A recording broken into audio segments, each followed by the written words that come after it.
Good evening, and welcome back to the Sleepy History channel. Tonight, we're not just reading history, we're peering through the veils of time into a realm where whispers of hidden brutality and the quiet machinery of power and fear quietly shaped the world. We'll be exploring the fascinating world of the cruelest figures of the medieval era, uncovering stories that time almost forgot. Before we begin, may I take a quiet moment to reach out to you? Where in the world are you listening from tonight? Whether it's late in the evening or the start of a new day, I'm truly grateful to share a few calm minutes of your time. I always look forward to reading your comments. Hearing where you are and how these stories reach you truly inspires me. Your words often become the spark that shapes the next episode. If you're enjoying these gentle journeys through history, feel free to subscribe or share your ideas for future topics. Your voice helps keep this little corner of history alive and this community growing. So now, get comfortable, settle in, and let the quiet echoes of medieval Europe from the 5th to the 15th centuries carry you away. Our journey begins where the image of chivalric romance lifts to reveal the darker truths beneath now. Let's begin.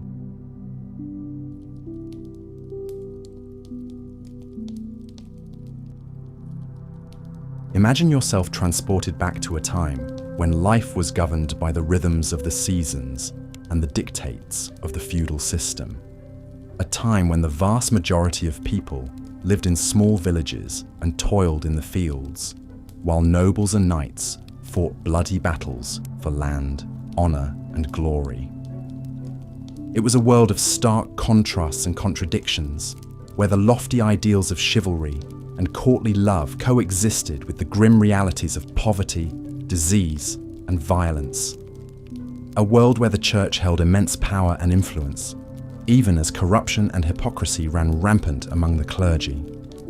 Against this backdrop, the cruelest figures of the Middle Ages played out their grim dramas, leaving an indelible mark on history and the human psyche. So let's dim the lights, get comfortable, and embark on a journey into the darkest corners of the medieval world. But be warned, the tales we'll uncover are not for the faint of heart. Our first stop on this grim tour of medieval cruelty takes us to the kingdom of Wallachia, a small principality in the Balkans that would one day become part of modern-day Romania. It was here, in the 15th century, that one of the most notorious figures of the Middle Ages first rose to power. Vlad III, better known to history as Vlad the Impaler. Born in 1431 into the house of Draculest, a noble family that had long ruled Wallachia, Vlad's early life was marked by turmoil and tragedy. When he was just a boy, his father was assassinated, and Vlad and his younger brother were taken hostage by the Ottoman Sultan, Murad II, as a means of ensuring the loyalty of Wallachia. During his years as a hostage in the Ottoman court, Vlad was exposed to the brutal methods of Turkish warfare and punishment, including the practice of impalement, which would later become his signature method of execution. Some historians believe that it was during this time that Vlad developed his taste for cruelty and his deep-seated hatred of the Ottomans. When Vlad finally returned to Wallachia in 1448, he found his homeland in chaos. The kingdom was beset by rival factions and under constant threat of invasion from the Ottomans and the neighboring kingdom of Hungary. Determined to restore order and assert his authority, Vlad embarked on a reign of terror that would make him one of the most feared and reviled figures of his time. One of Vlad's first acts as ruler was to invite hundreds of nobles and officials to a grand feast at his castle. As the guests dined and drank, Vlad's soldiers quietly surrounded the hall. At a signal from their master, they burst in and seized the unsuspecting revelers, dragging them out to a nearby field where they were all impaled on long, sharp stakes. This brutal act of mass execution was just the beginning of Vlad's reign of terror. Over the next few years, he would become infamous for his sadistic methods of torture and execution, which included impaling, boiling alive, and even forcing people to eat their own severed limbs. Vlad's cruelty knew no bounds. He once had a group of Turkish envoys impaled for refusing to remove their turbans in his presence, and he was known to dine among the impaled corpses of his victims, dipping his bread in their blood. Some accounts even claim that he had a special fondness for impaling pregnant women, leaving them to die slow, agonizing deaths as their unborn children perished inside them. But Vlad's brutality was not just a matter of personal sadism. It was also a calculated political strategy, designed to intimidate his enemies and cement his power. By creating an atmosphere of terror and dread, Vlad hoped to deter any would-be challengers to his rule and to make an example of those who dared to defy him. And to a large extent, it worked. During his reign, Wallachia enjoyed a period of relative stability and prosperity, even as its people lived in constant fear of their ruthless ruler. Vlad's reputation as a savage and merciless tyrant spread far beyond the borders of his kingdom, and he became a symbol of the dark side of medieval power. But Vlad's reign of terror was not to last. In 1462, he was captured by the Hungarians and imprisoned for over a decade. When he finally returned to Wallachia in 1476, he found his kingdom once again in turmoil, and he was soon killed in battle against the Ottomans. Despite his grisly end, Vlad's legacy lived on, inspiring countless legends and tales of horror. In the centuries that followed, his name would become synonymous with cruelty and evil, and he would be remembered as one of the most brutal and sadistic figures of the Middle Ages. But Vlad was far from the only cruel and ruthless ruler of his time. The medieval world was full of individuals who wielded power with a savage and merciless hand, from the bloody battlefields of the Crusades to the dark dungeons of Europe's castles. One of the most notorious examples of medieval cruelty was the Crusades, a series of religious wars that raged across Europe and the Middle East from the 11th to the 13th centuries. Launched by Pope Urban II in 1095, the First Crusade was a massive military campaign designed to recapture the Holy Land from Muslim rule and to assert the power and authority of the Catholic Church. But while the Crusades were ostensibly fought in the name of God and the defense of Christendom, they were also marked by incredible brutality and savagery. Crusading armies, made up of knights, soldiers, and even peasants from across Europe, marched across the continent, leaving a trail of destruction and bloodshed in their wake. One of the most infamous episodes of the Crusades was the siege of Jerusalem in 1099, when the Crusaders finally reached their ultimate goal and stormed the Holy City. What followed was a massacre of horrific proportions, as the Crusaders slaughtered thousands of Muslim and Jewish inhabitants, sparing neither women nor children. According to contemporary accounts, the streets of Jerusalem ran red with blood, and the stench of death filled the air for weeks afterward. The Crusaders celebrated their victory by looting the city's treasures and desecrating its holy sites, even as the bodies of the dead lay unburied in the streets. The Crusades also unleashed a wave of religious persecution and violence across Europe as Christians turned on their Jewish neighbors, accusing them of betraying Christ and collaborating with the Muslims. In many cities, Jewish communities were attacked and massacred, their homes and synagogues burned to the ground. One of the most notorious examples of this persecution was the Rhineland massacres of 1096, when crusading mobs swept through the cities of the Rhine Valley, slaughtering thousands of Jews and forcing many others to convert to Christianity at sword point. The Crusades were not the only source of religious violence in the medieval world. In the 13th century, the Catholic Church launched a brutal campaign against the Cathars, a Christian sect that had taken root in southern France. Known as the Albigensian Crusade, this bloody conflict lasted for over 20 years and resulted in the deaths of countless innocents. The Cathars, who rejected the authority of the Catholic Church and embraced a dualistic theology that saw the material world as evil, were branded as heretics and targeted for extermination. The Crusaders, led by the notorious Simon de Montfort, swept through the region, burning villages, slaughtering inhabitants, and forcing the survivors to convert or face execution. One of the most infamous episodes of the Albigensian Crusade was the massacre at Béziers in 1209, when the Crusaders stormed the city and killed everyone inside, including women, children, and priests. When asked by a soldier how to distinguish between the Cathars and the Catholics, the papal legate Arnaud Amalric is said to have replied, "Kill them all. God will know his own." The cruelty and violence of the Crusades and the persecution of religious minorities were not the only sources of suffering in the medieval world. For ordinary people, life was often brutal and short, marked by poverty, disease, and the constant threat of violence. One of the most gruesome aspects of medieval life was the use of torture and public execution as a means of punishment and control. In a world where the rule of law was often weak or non-existent, those in power relied on terror and brutality to maintain their grip on society. Public executions, often carried out in the most horrific and painful ways imaginable, were a common sight in medieval Europe.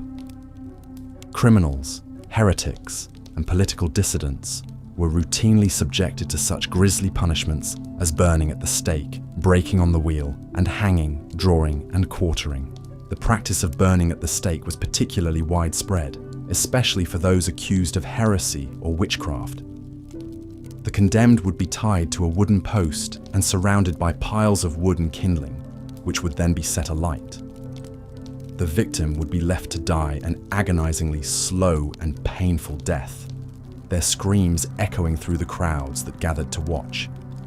The breaking wheel, another common method of execution, was a particularly gruesome and protracted way to die. The condemned would be tied to a large wooden wheel and beaten with heavy clubs or iron bars, shattering their bones and leaving them to die slowly and in agony. This punishment was often reserved for the most serious crimes, such as treason or murder. In England, the punishment for treason was even more horrific. Known as hanging, drawing, and quartering, this grisly execution involved hanging the condemned until they were nearly dead, then disemboweling them and burning their entrails before their eyes. Finally, their body would be cut into 4 pieces and displayed in public as a warning to others. These public executions were not just a means of punishment, but also a form of entertainment and social control. Crowds would gather to watch the gruesome spectacle, jeering and cheering as the condemned met their fate. The authorities used these displays of brutality to strike fear into the hearts of the populace and to assert their power and authority. But even in a world marked by such cruelty and violence, there were some individuals who stood out for their exceptional brutality and sadism. One such figure was King John of England, who ruled from 1199 to 1216 and earned a reputation as one of the most tyrannical and despotic monarchs in English history. John, the youngest son of King Henry II, came to the throne after the death of his brother Richard the Lionheart. He inherited a kingdom that was beset by internal strife and external threats, including a long-running war with France that had drained England's coffers and sapped its military strength. Rather than trying to unite his kingdom and win the loyalty of his subjects, John ruled with a heavy hand, using violence and intimidation to crush any opposition to his rule. He was notorious for his cruelty and his vindictive nature, and he seemed to take a perverse pleasure in inflicting suffering on others.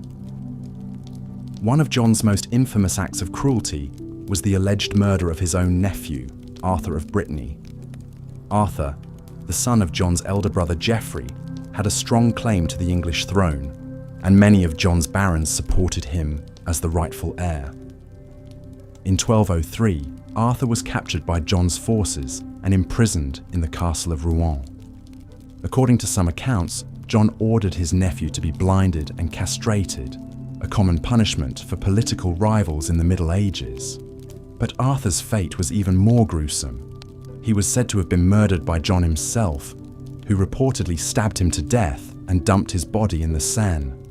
John's cruelty and tyranny eventually led to a full-scale rebellion by his barons, who forced him to sign the Magna Carta in 1215, a document that limited the power of the monarchy and established the principle of the rule of law. But even this historic moment was marked by violence and bloodshed, as John sought to renege on his promises and crush the rebellion by force. In the end, John's reign was cut short by his own cruelty and misrule. He died of dysentery in 1216, reviled by his subjects and remembered as one of the worst kings in English history. But his legacy lived on, a testament to the dark side of medieval power and the depths of human cruelty. The cruelty and violence of the medieval world were not limited to the actions of individual rulers and tyrants. The period was also marked by widespread social and economic inequality, which often erupted into bloody conflict and revolt. One of the most turbulent periods in medieval history was the 14th century, a time of great upheaval and suffering across Europe. The century began with a series of disastrous harvests and famines, which led to widespread hunger and disease. This was followed by the outbreak of the Black Death, a devastating pandemic that killed millions of people and upended the social and economic order. In the wake of these calamities, many peasants and commoners rose up in revolt against their feudal lords and the ruling classes. These uprisings, known as the peasants' revolts, were often brutally suppressed by the nobles and the authorities, who saw them as a threat to the established order. One of the most famous of these revolts was the Jacquerie, which took place in northern France in 1358. The revolt was sparked by the hardships and abuses suffered by the peasants at the hands of the nobles, who were preoccupied with the ongoing war with England and had little regard for the welfare of their subjects. The Jacquerie began as a series of local uprisings, but quickly spread across the countryside, as peasants armed themselves and attacked the castles and estates of their lords. The rebels, known as the 𝐒𝐥𝐞𝐞𝐩, a derogatory term for peasants, targeted the nobility with particular brutality, killing and mutilating their victims in horrific ways. But the nobles soon rallied and crushed the revolt with even greater brutality. They hunted down the rebels and subjected them to horrific punishments, including torture, mutilation, and execution.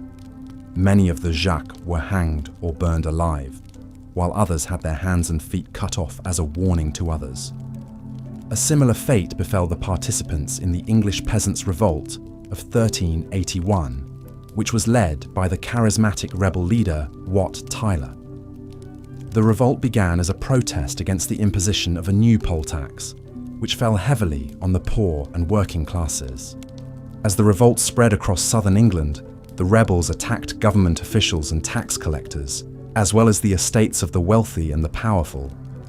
They demanded an end to serfdom and the right to fair treatment under the law. For a brief moment, it seemed as though the rebels might succeed in their aims. They marched on London and confronted the young King Richard II, who was forced to negotiate with them and agree to their demands. But the king soon reneged on his promises and ordered the rebels to disperse. In the ensuing clash, Wat Tyler was killed and the rebel army was routed. The authorities then launched a brutal crackdown on the participants, executing hundreds of rebels and subjecting many others to torture and imprisonment. The failure of the peasants' revolts did not put an end to the suffering and oppression of the common people in medieval Europe. But they did serve as a reminder of the deep social and economic inequalities that plagued the period, and of the potential for violent upheaval when those inequalities became too great to bear. The cruelty and brutality of the medieval world were not limited to Europe, of course.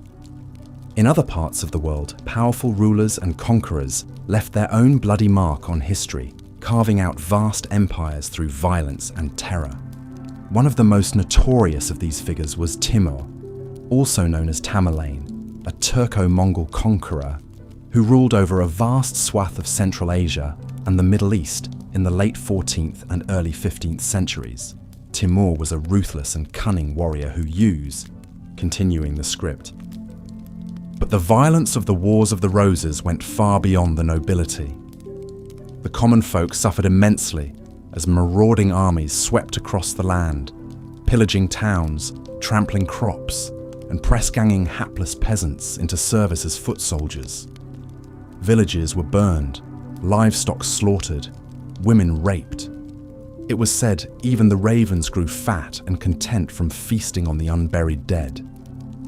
This same vicious cycle played out time and again throughout the Middle Ages, the great game of thrones played by lords and kings, while the lowborn paid the price in blood, hunger, and anguish. The mighty few jostled for crowns and castles with little care for the misery left in their wake. Perhaps no one embodied this callous thirst for power more completely than Cesare Borgia. Born into the scandalous Spanish Borgia dynasty that had fought and bribed its way into the Vatican, young Cesare was named a cardinal by his papal father at the shockingly tender age of the 18th, but the headstrong youth soon cast off his scarlet robes, determined to build a kingdom of his own in the patchwork of city-states and principalities that was Renaissance Italy.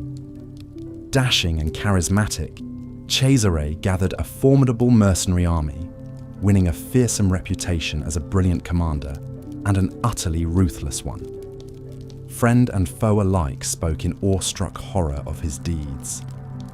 In one notorious incident, Cesare invited his sister Lucrezia's husband to a cordial meeting, where he had the man seized and strangled to death. No insult or obstacle to Cesare's ambition could be borne. His own brother Juan, seen as a rival, met an equally grim fate, his body dumped unceremoniously into the river Tiber.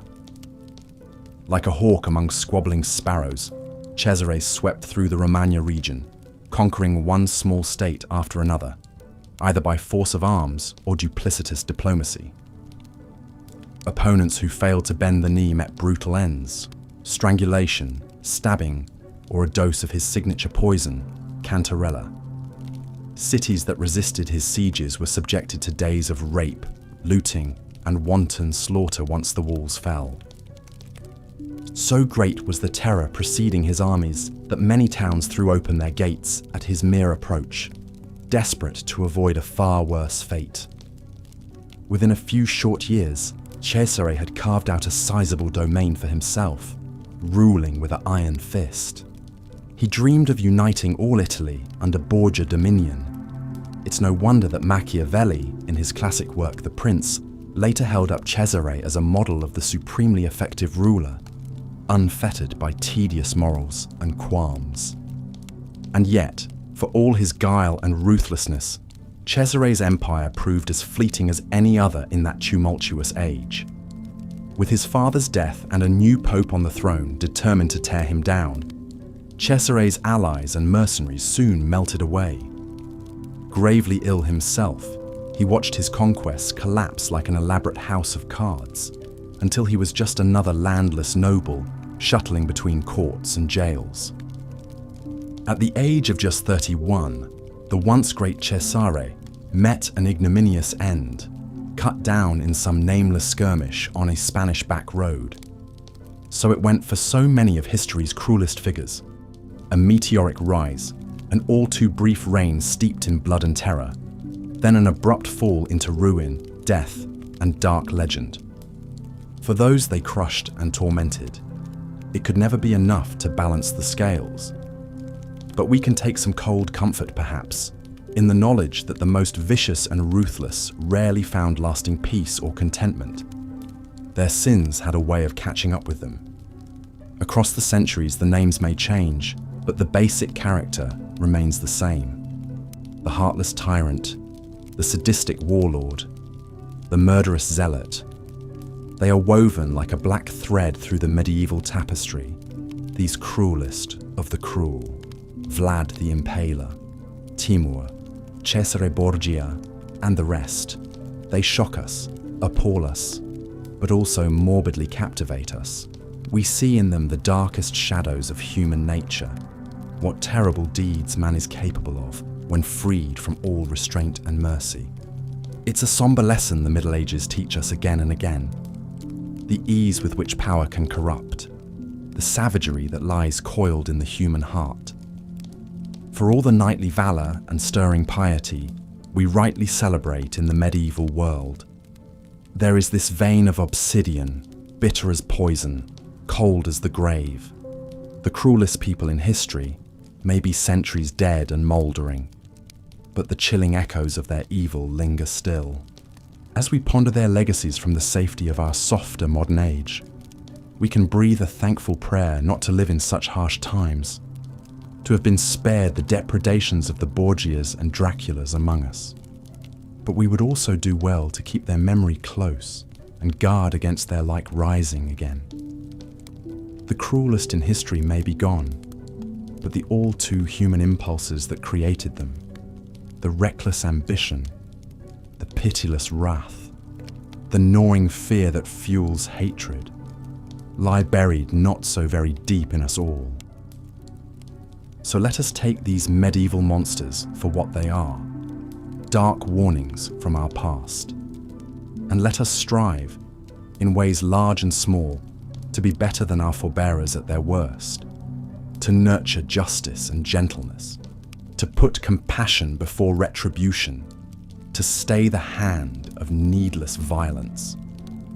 For only in this way can we seek to tame the cruelest of our all too human race. Throughout the turmoil of the Wars of the Roses in 15th century England, perhaps no figure looms as darkly in the popular imagination as King Richard III. The last king from the House of York, Richard's reign was brief but notorious, cut short by his death in battle against Henry Tudor. But it was the sinister rumours about Richard that truly blackened his name for centuries to come. Born into the royal family, Richard grew up during the early clashes between the rival houses of York and Lancaster. As a young man, he supported his elder brother Edward as he claimed the throne, becoming King Edward IV. Richard proved himself a capable military commander, playing a key role in the victories that won Edward the crown. When Edward died unexpectedly in 1483, Richard was named Lord Protector, ruling in place of Edward's young sons. But Richard's ambitions reached higher still. In a shocking move, he declared his nephews, the so-called princes in the Tower, illegitimate and unfit to rule. Richard swiftly had himself crowned as King Richard III instead. Not long after, the two princes mysteriously vanished within the Tower of London, never to be seen again. Rumours swirled that Richard had the boys murdered to secure his own claim to the throne. Whether Richard was truly guilty of this crime is a mystery that endures to this day. What's certain is that the accusation cast a grim shadow over his reign from the start. Richard faced threats and uprisings from those who challenged his legitimacy. All the while, Henry Tudor, the last hope of the Lancaster cause, gathered support abroad for an invasion. In an England weary of dynastic strife, Richard's suspected ruthlessness cost him dearly in loyalty and goodwill. When Henry Tudor finally landed with an army in 1485, nobles defected to join his cause in droves. Richard met Henry in a fateful battle at Bosworth Field. Bravely fighting to the end, Richard ultimately fell in the thick of combat, becoming the last English king to die in battle. With Richard's death, the Wars of the Roses at last came to a close. Henry was crowned King Henry VII, founding the Tudor dynasty that would rule England for over a century to come. But while the Middle Ages drifted into history, Richard III's dark legend only grew. In the famous Shakespeare play bearing his name, Richard is memorably portrayed as a conniving, bloodthirsty hunchback. His final, despairing cry of, a horse, my kingdom for a horse," ringing through the ages. Though a grave injustice, if untrue, the image of Richard as a child-murdering tyrant became indelibly etched into popular memory. His story endures as a chilling example of how history can damn a medieval ruler, whether deservedly or not. In the centuries since, some have sought to rehabilitate Richard's reputation, arguing the evil deeds were mere Tudor propaganda. Yet the shadow remains, a testament to the abiding fascination with the cruel and mighty figures who haunt the Middle Ages. As we continue our journey through the cruelest people in medieval history, we turn now to the Italian peninsula, and a man whose ruthless exploits were immortalized by one of history's most famous political philosophers. Cesare Borgia was the illegitimate son of Pope Alexander VI, born into the wealthy and powerful Borgia family. From a young age, Cesare was marked for great things, first in the Catholic Church, where his father made him a cardinal, and later as a feared military leader. But Cesare's ambitions were always entwined with those of his tempestuous family. His father Alexander, born Rodrigo Borgia, schemed and bribed his way into the papacy, securing wealth and influence for his children. The Pope made Cesare's younger brother Giovanni a duke and captain of the papal armies. The handsome Giovanni was his father's favorite, a fact that bred deep resentment in Cesare. That resentment boiled over into lethal violence in 1497. One night, Giovanni's body was fished out of the Tiber River, riddled with stab wounds. Cesare was widely suspected of having his own brother murdered, eliminating a hated rival for their father's favor. From then on, no one would underestimate how far Cesare was willing to go in his relentless pursuit of power. With Giovanni dead, Cesare persuaded his father to release him from his position as cardinal, freeing him to become a military leader like his brother had been. Backed by the Pope's wealth and authority, Cesare set out on a ruthless campaign of conquest, determined to carve out a kingdom for himself in the patchwork of city-states and principalities that was Renaissance Italy.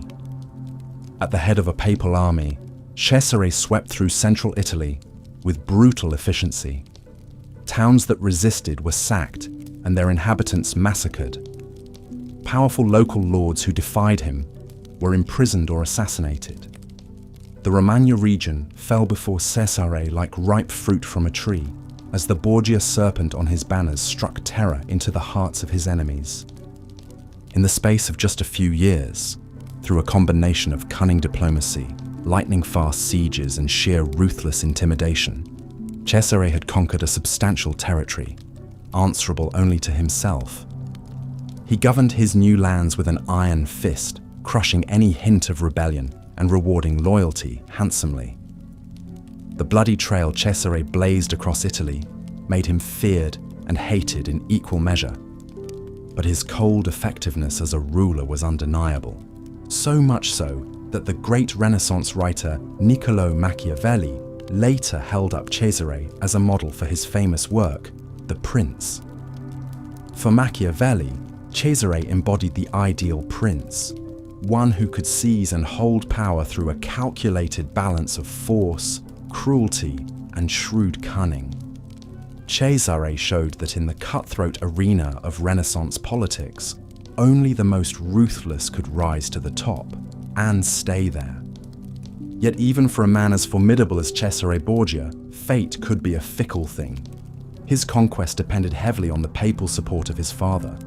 When Pope Alexander VI died suddenly in 1503, the Borgia power structure crumbled virtually overnight.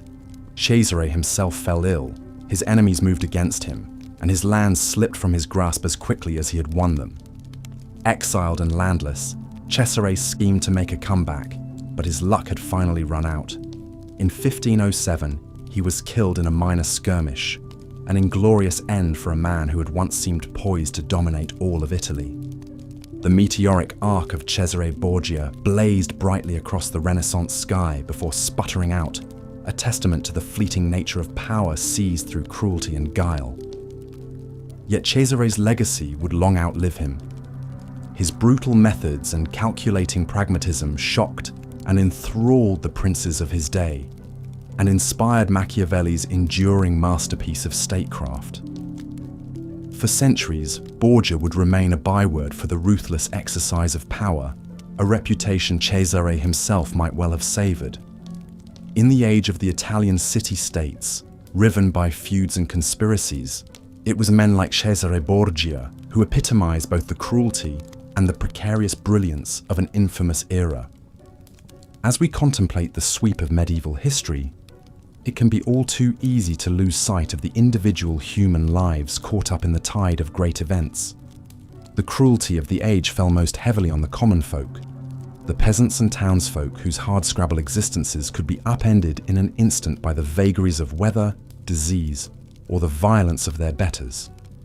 In the 14th century, life for the medieval peasantry took a nightmarish turn as a convergence of catastrophes plunged Europe into a prolonged crisis. The warming climate that had prevailed for centuries gave way to the cooling and unpredictable weather of the Little Ice Age. Crops failed year after year as drought, floods and bitter winters laid waste to fields. With food supplies dwindling, famine stalked the land. The gnawing spectre of starvation was soon joined by an even more terrifying visitation: the Black Death.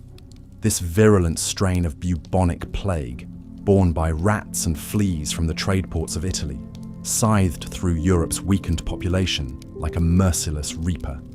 Festering boils, agonizing pain and delirium were the plague's hellish hallmarks. It struck rich and poor alike, but it was the undernourished peasants, huddled together in unsanitary hovels, who died in the greatest droves. Between famine and plague, Europe's population plummeted by as much as a half in the span of just a few decades. The medieval world was accustomed to death, but the sheer scale and indiscriminate scourge of the Black Death shook society to its very foundations. Fields lay abandoned, towns and cities emptied. The Catholic Church, whose priests perished by the thousands even as they administered last rites to the dying, struggled to explain a calamity of such monstrous proportions. Some saw the plague as God's judgment on a sinful world, but such cold comfort rang hollow to those who had seen their loved ones, their children, succumb to an agonizing end. In the wake of such devastating upheaval, medieval society began to fray at the seams. With the ranks of the peasantry so drastically thinned, those who survived found themselves in a rare position of leverage. Desperate landlords were forced to pay higher wages to attract enough laborers to work their fields. Some peasants began to question the rigid feudal hierarchy that had held sway for centuries, a system that now seemed woefully inadequate in the face of such terrifying adversity. Simmering resentments boiled over into outright rebellion. In France, the Jacquerie Revolt of 1358 saw peasants take up arms against the nobles who had oppressed them for so long. The rebels burned castles and manor houses, exacting a brutal revenge for generations of mistreatment. But the nobles struck back with even greater savagery. The revolt was crushed, its leaders hunted down and executed in the thousands. The Jacquerie passed into legend as a chilling example of the fury of the downtrodden and the pitiless retribution of the powerful. The Peasants' Revolt in England in 1381 met a similar fate. Sparked by a hated poll tax and long-standing grievances, the rebels converged on London under the leadership of Wat Tyler. The boy King Richard II met with Tyler and seemed to agree to the rebels' demands. But it was a ruse. Tyler was stabbed to death in a heated altercation with the king's retinue. Deprived of their leader, the rebel armies disbanded and scattered. In the weeks that followed, Richard's men hunted down the ringleaders and made brutal examples of them, a grim epilogue to a fleeting dream of common justice. The peasant revolts of the 14th century were ultimately doomed, crushed by the combined might of crown, church and aristocracy, but they stand as powerful testaments to the human toll of the Middle Ages and the enduring cruelty of a world where the lowly could suffer and perish in the uncaring sweep of disaster and repression, in the face of famine, plague, and the fury of their masters. The common folk of medieval Europe endured with a tenacity as remarkable as it was tragic. Their struggles, though often lost to history, remain a poignant reminder of the human cost of the age's upheavals. As the Middle Ages wound to a close, the world was changing, but the spectre of cruelty remained a constant shadow. While Europe began to shake off the cobwebs of feudalism and look towards the Renaissance, in Asia, a conqueror arose whose thirst for blood and dominion knew no bounds.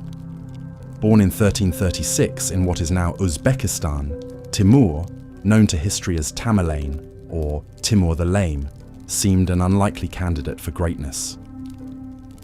But this Turco-Mongol warrior king would carve out an empire that rivaled that of his idol and predecessor, Genghis Khan. And like the great Khan, Timur would leave a trail of slaughter and devastation in his wake that would make his name a byword for cruelty. Timur's early life was a hard one, a constant struggle in the ruthless world of steppe politics. Scars from arrow wounds and a shattered hip left him with a pronounced limp, but also a burning drive to prove himself through force of arms. As a young man, he earned a fearsome reputation as a cunning tactician and merciless raider, securing a band of fiercely loyal warriors through his audacious exploits. With this army at his back, Timur embarked on a relentless campaign of conquest that would span decades and shatter kingdoms. He swept through Persia and Mesopotamia, sacking ancient cities like Baghdad and Damascus with pitiless ferocity. Those who resisted were massacred in their thousands, the severed heads of Timur's enemies stacked in grisly towers as monuments to his victories. Timur's onslaught reached its terrible apex in 1398, when he invaded India and descended upon Delhi, the jewel of the Sultanate. The city's defenders were slaughtered in a day-long frenzy of blood and fire, its streets choked with corpses. Timur's soldiers carried off vast amounts of treasure and over 100,000 captives to be sold as slaves. The conquest of Delhi was a blow from which India would take centuries to recover. But for all his battlefield triumphs, Timur's cruelty was not confined to the ebb and flow of war. He was known to devise horrific tortures for those who defied him, from live burial to dismemberment by sword. Even the loyalty of his own followers was no guarantee of safety. Timur once had a prince who had fought valiantly for him, flayed alive for a perceived slight, then forced the man's own wife to dance at a feast amid the gore of her husband's carcass. By the time of his death in 1405, Timur had carved out an empire that stretched from Russia to the Indian Ocean, from Turkey to the frontiers of China. His campaigns had claimed the lives of an estimated 17 million people, an almost unimaginable toll, even in an age well versed in bloodshed. The splendor of the architectural wonders he left behind, like the soaring Bibi Khanim Mosque in Samarkand, could scarcely offset the ocean of blood that paid for them. Timur's enduring legacy is one of awe and revulsion in equal measure. His military genius and indomitable will brought him world-shaking power, but it was power wielded with a ruthless cruelty that even the war-hardened Khans of the steppe blanched to behold. He was a conqueror in the mold of Genghis Khan and Alexander the Great, but one for whom terror and butchery were the first and most favored tools of statecraft. The life of Timur the Lame reads like something out of humanity's most fevered nightmares. A tale of unrestrained ambition married to an almost superhuman capacity for cruelty on a mass scale. That such a man could rise so high and cast such a long shadow is perhaps the most chilling reminder of the depths to which the human spirit can sink in the pursuit of dominion. In Timur, we see the culmination of an age in which the mightiest could visit unimaginable atrocities on the world and be remembered by posterity as great. As we survey the long and blood-soaked pageant of the Middle Ages, it can be difficult to draw easy lessons or conclusions. The age that gave us soaring cathedrals and chivalric romances was the same one that saw the Crusades and the Black Death, the conquests of Genghis Khan and Timur the Lame. It was a time of astonishing contrasts, of piety and brutality, of high ideals and base cruelty. The figures we have examined, Vlad the Impaler, the fanatical crusaders, King Richard III, Cesare Borgia, and Timur, stand out as some of the most chillingly cruel actors in an era not known for its gentleness. They wielded power with a ruthlessness that shocks us even at a distance of centuries. Their deeds, impaling enemies en masse, burning heretics alive, massacring whole cities, seem to belong more to the realm of dark fantasy than sober history, yet it would be a mistake to dismiss these men as mere monsters, aberrations divorced from their historical context. In many ways, they were products of their time, a time when violence was the rule rather than the exception, when life was often nasty, brutish, and short for commoners and kings alike. The unrestrained brutality of a Vlad Dracula or a Timur was extreme even by the standards of the day, but it existed on a continuum with the casual cruelty that pervaded much of medieval society.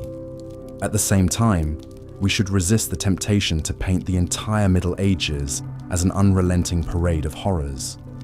Even in the darkest times, there were glimmers of light, acts of kindness, devotion, and self-sacrifice that remind us of the better angels of our nature.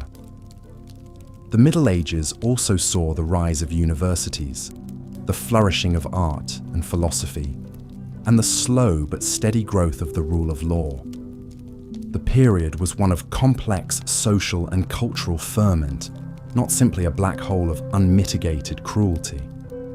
Perhaps the most enduring lesson of the cruelest figures of We've explored some of the most notoriously ruthless individuals to cast long shadows over the medieval world. Figures like Vlad the Impaler, with his forest of impaled victims, or Timur the Lame and his gruesome victory monuments built from severed heads. But the cruelty of the Middle Ages wasn't confined solely to these infamous rulers and warlords. From the Crusades to the Inquisition to widespread peasant repression, entire societies could be swept up in tides of savagery and suffering. The First Crusade, launched by Pope Urban II in 1095, set the tone for 2 centuries of sanctioned bloodshed in the name of religion. When the Crusaders finally breached the walls of Jerusalem in 1099 after a grueling siege, they proceeded to slaughter the city's Muslim and Jewish inhabitants in a horrific massacre. Thousands were put to the sword, their blood said to flow up to the Crusaders' ankles in parts of the city. This brutality shocked even some European chroniclers of the time, a grim foreshadowing of the sectarian violence the Crusades would unleash. Back home, the call to crusade also sparked waves of persecution against Jewish communities across Europe. Mobs of zealous crusaders, fired up by preachers and their own religious fervor, descended on Jewish neighborhoods in France and the Rhineland. Faced with the choice of conversion or death, hundreds of Jews are recorded to have committed suicide rather than renounce their faith. These pogroms were a chilling early example of the anti-Semitism that would rear its head time and again in medieval Europe. Of course, Christians weren't above turning on their own as well. In the early 13th century, the Albigensian Crusade saw a French Catholic army lay waste to the region of Languedoc, determined to stamp out the Cathar heresy that had gained a foothold there. The town of Béziers bore the brunt of the Crusaders' wrath. When asked how to tell the heretics from the faithful among the townspeople, the abbot in charge famously replied, "Kill them all, God will know his own." In the ensuing massacre, thousands were put to the sword, or burned alive in the church where they sought shelter. Such atrocities were hardly isolated incidents in an age where violence and cruelty were woven into the very fabric of society. Public executions were a popular spectacle, drawing crowds to watch the condemned meet a grisly end. Some methods were especially sadistic, burning at the stake for accused heretics and witches, or the agonizingly slow death of the breaking wheel, where the victim's limbs were smashed with a heavy wooden wheel before being braided into the spokes and left to die of exposure. Even high-ranking nobles weren't safe from such brutality. In England, the gruesome ritual of hanging, drawing, and quartering was reserved for those convicted of treason against the crown. Yet, as much as the cruelty of the Middle Ages was embodied by powerful individuals, it also simmered in the broader resentments and injustices of society. The 14th century saw a perfect storm of failing harvests, famine, and plague plunge the peasantry into deepening poverty and desperation. Pushed to the brink, common folk periodically erupted into open revolt, only to be crushed mercilessly by their well-armed overlords. The French Jacquerie Revolt of 1358 and the English Peasants' Revolt of 1381 met brutal ends at the hands of the nobility. In the wake of each failed uprising, the reprisals were vicious, rebels hunted down, summarily executed, their severed heads displayed on pikes as a warning to others. The retribution meted out by England's boy king Richard II against the rebel leader Wat Tyler and his followers was especially uncompromising. Though only 14 years old, Richard coldly oversaw the mass execution of the rebel leaders, setting the tone for an utterly ruthless monarchy. As the Middle Ages wound on through the 15th century, the games of power and conquest played by Europe's rulers reached new heights of viciousness. The Italian peninsula became a chessboard for the schemes of the notorious Borgia family. Cesare Borgia, son of Pope Alexander VI, was the ultimate Machiavellian prince, relentlessly ambitious, utterly ruthless, and not above murdering his own brother to eliminate a rival for power. His brutal campaign to carve out a central Italian kingdom for himself left a trail of massacres and atrocities in his wake. Meanwhile, England was convulsed by decades of dynastic civil war, as the houses of Lancaster and York vied for the crown in the Wars of the Roses. This was a time when even the highest nobility couldn't escape the deadly intrigues and betrayals of the age. The Earl of Warwick, once the most powerful magnate in England, ended up dead in a ditch after leading rebellions against two different kings. And then there was Richard III, forever vilified by Shakespeare and in popular lore for his alleged murder of his young nephews in the Tower of London, a crime that is still debated to this day. Richard's own death at Bosworth Field in 1485, the last English king to fall in battle, brought an end to the Middle Ages in England with one last spasm of violence. And in many ways, his story embodies the larger themes of the medieval era: the fatal allure of power, the sudden reversals of fortune, the deadly rivalries and betrayals, and yes, the profound human capacity for cruelty. It's easy to look back at the Middle Ages and see a world awash in blood and brutality. And while the era certainly had more than its share of villains and tyrants, it's important to remember that it was also a time of grandeur and gallantry, of chivalric ideals and soaring cathedrals.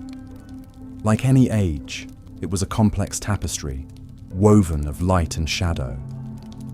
But perhaps more than anything, the cruelty of the Middle Ages is a reminder of the darkest impulses that can lurk within the human heart.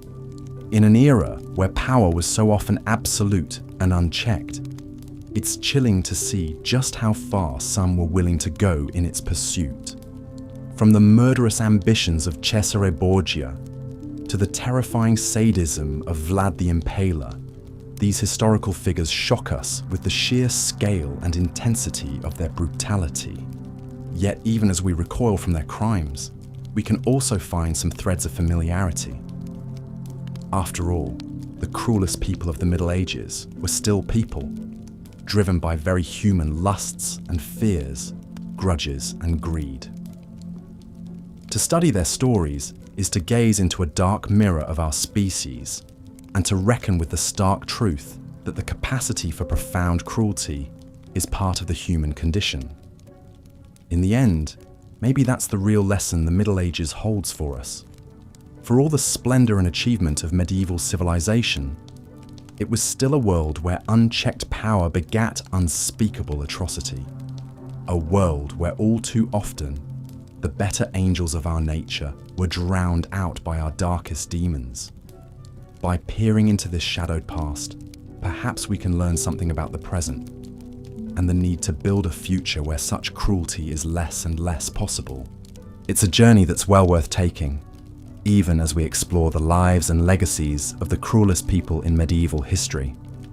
Because only by confronting the darkest chapters of our shared story can we begin to write brighter ones. And in the end, isn't that what history is all about? Grappling with the complex, often troubling reality of the human experience, not to despair at our flaws and failures, but to learn from them and to keep reaching for a better world. The Middle Ages may have been a time stained by blood and cruelty, but it was also an era shot through with humanity in all its shades and contradictions. And that's what makes it endlessly fascinating to study and explore, even now, centuries later. So, as we come to the end of our journey through the lives of medieval Europe's cruelest figures, let's remember to hold both truths in our minds: the light and the darkness, the good and the evil. Only then can we truly see the Middle Ages for what it was, a pivotal, sometimes painful, always profoundly human chapter in the grand and unfinished story of our species. Let's return now to one of the most infamous figures of the Middle Ages, Vlad III Dracula, better known to history as Vlad the Impaler. Born in 1431 in the Principality of Wallachia, part of modern-day Romania, Vlad was the second son of Vlad the Sen Dracul. His father, a member of the Order of the Dragon, a chivalric order dedicated to defending Christendom against the Ottoman Turks, would eventually ascend to the Wallachian throne. But Vlad's early life was far from stable or secure. In a political maneuver, his father sent young Vlad and his brother Radu to the court of the Ottoman Sultan Murad II as hostages, essentially collateral to ensure Wallachia's compliance as an Ottoman vassal. It was a tumultuous childhood that undoubtedly shaped Vlad, exposing him to the wrath and brutality of the Ottoman realm. Vlad spent his formative years in this gilded Ottoman cage, absorbing the cruelties and intrigues of the Sultan's court. Some historians argue this experience forged Vlad's own sadistic tendencies, that the traumas endured under his Ottoman captors warped the young prince. Regardless, it instilled in him a lifelong hatred of the Turks and a wrath he would unleash on countless thousands later in life.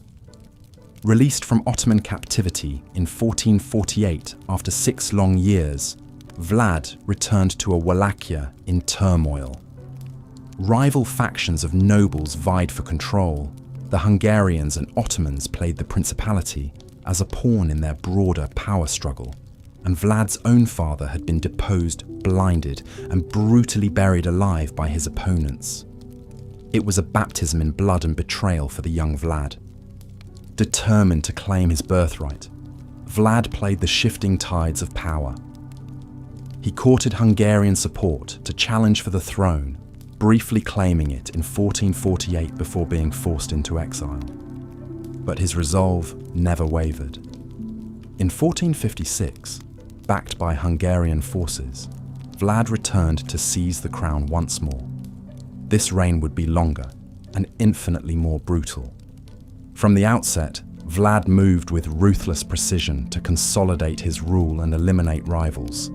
He invited hundreds of noblemen and their families to a great Easter feast at the princely court in Târgoviște. As they dined, Vlad's soldiers surrounded the great hall. None would leave alive. The Impaler prince, it is said, had them all stabbed to death impaled on spikes, and their twitching bodies hoisted high around the walls of the capital, a grotesque display to cow any thoughts of defiance among the nobles. Such wanton cruelty and mass executions would come to define Vlad's reign.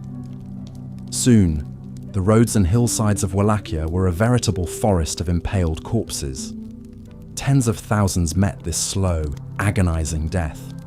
Ottoman POWs, Saxon merchants, anyone accused of disloyalty, even random villagers conscripted to provide fresh victims when offenders ran low. Vlad's murderous sadism was matched only by his cunning statecraft in the snake pit of Balkan politics. He deftly played Hungary and the Ottomans against each other, stoking their mutual antagonism to preserve a veneer of Wallachian autonomy. He courted the support of the influential Transylvanian Saxons by exempting them from tolls and gifting them commercial privileges. All the while, his impaled enemies rotted outside the city walls. One particularly chilling account recalls how Vlad once dined among this grotesque garden, the air thick with the stench of death and buzzing of flies, as he forced a retinue of Ottoman envoys to join him. One sickened dignitary reportedly fainted from the horror. Vlad, unfazed, coldly ordered him impaled on a higher stake so the flies would not disturb him. Such tales grew into dark legend, striking terror across Central Europe and the Ottoman Empire. In Wallachia, it is said that during Vlad's reign, crime all but vanished. None dared risk the impaler's wrathful judgment. Across the Danube, Sultan Mehmed II, the feared conqueror of Constantinople, led a punitive invasion in 1462 to unseat this troublesome vassal. Marching into Wallachia, the Ottoman troops encountered a decimated land, villages burned and wells poisoned on Vlad's orders. Rotting corpses littered the roads. Outside the capital, a terrifying sight awaited: a veritable forest of 20,000 impaled Turkish captives. Even Mehmed was shaken. Though Vlad's guerrilla raids could not halt the larger Ottoman army, and he was eventually forced from the throne, his legend only grew. He would return one final time in 1476 to retake the crown, only to die in battle against the Turks that same winter. In the end, Vlad the Impaler had reigned for only about 6 years in all, and yet his monstrous cruelties would be remembered for centuries as the stuff of nightmares. Even in death, dark tales continued to swirl around the Impaler prince. His severed head was sent to Constantinople, displayed on a spike before the Sultan. His body was allegedly buried at the island monastery of Snagov, and yet, when researchers uncovered the presumed grave in 1931, they found the tomb empty. Thus, Vlad Dracula passed into legend, a figure of spine-chilling savagery and the archetypal Gothic tyrant. When Bram Stoker penned his genre-defining vampire novel Dracula in 1897, he drew directly on stories of the infamous Wallachian ruler. While Stoker's charismatic count and his dramatic Transylvanian castle bore little resemblance to the real Vlad III, the name Dracula would be immortalized as an embodiment of evil and a permanent fixture in our collective nightmares. More than 500 years after his death, the name of Vlad Chepes, Vlad the Impaler, still evokes both revulsion and dark fascination. A byword for brutality, yet revered by some as a defender of Christendom, a folk hero who stood against the Ottoman tide. Such is the complex, blood-soaked legacy of this son of the dragon. In the annals of human cruelty, the deeds of Vlad Dracula remain forever carved in crimson, a testament to the horrors we inflict upon one another. But for all Vlad's lasting infamy, he was far from alone in perpetrating such savageries in medieval Europe. The Middle Ages were an era steeped in violence and religious strife, when entire communities would be put to the sword in the name of faith and empire. And nowhere was this unholy wrath more ruthlessly unleashed than in the Crusades. When Pope Urban II ascended a platform in a field outside Clermont, France on November 27, 1095, his words would echo across centuries and unleash a tide of holy war that would forever scar the medieval world. Addressing the assembled clergy and nobles, Urban called upon the knights of Christendom to cease their petty feuding and take up the cross, to march east and liberate Jerusalem and the Holy Land from Muslim rule. He promised the assembled throng spiritual rewards for this armed pilgrimage, remission of their sins. At his fiery exhortation, the crowd roared in response, Deus vult, God wills it. Thus began the First Crusade, a monumental military campaign that would see tens of thousands of European knights, foot soldiers, and even peasants march thousands of miles to the Levant. After a grueling slog across Anatolia and the siege of Antioch, the Crusaders finally reached their ultimate goal in June 1099, the walled holy city of Jerusalem. Weakened by thirst and exhausted from the long siege under the baking Syrian sun, the Crusaders finally breached the walls on July 15th. What followed was an unholy slaughter. The streets ran red as the crusading knights and their rabble, whipped into zealous fervor, slaughtered thousands of Muslim and Jewish inhabitants. Chroniclers boasted that the conquering Christians waded through blood up to their ankles as they hacked down men, women, and children in an orgy of carnage. In the Al-Aqsa Mosque, where thousands of civilians sought refuge, the bloodshed was so terrible that crusaders were said to have ridden their horses through gore up to the bridles. This savagery was celebrated in Europe as a monumental Christian triumph. The crusading lords carved out new Latin kingdoms in the Levant, ruling over an uneasy patchwork of Christian, Muslim, and Jewish subjects. And yet the violence was far from over. As word of the conquest spread, more crusading armies mustered across Europe, seeing a chance at martial glory and spiritual reward in the Holy Land. Not all of these righteous knights looked to the east, however. For some, the threat to Christendom was much closer to home. As the fervour for holy war grew, an uglier undercurrent of persecution swept across Europe, particularly against Jewish communities. Long an oppressed minority, the Jews now found themselves accused of aiding the Muslims, of hoarding wealth needed for the Crusades, even of blood libel, sacrificing Christian children in secret rituals. Inflamed by this hateful propaganda, crusading mobs descended on Jewish quarters across the continent.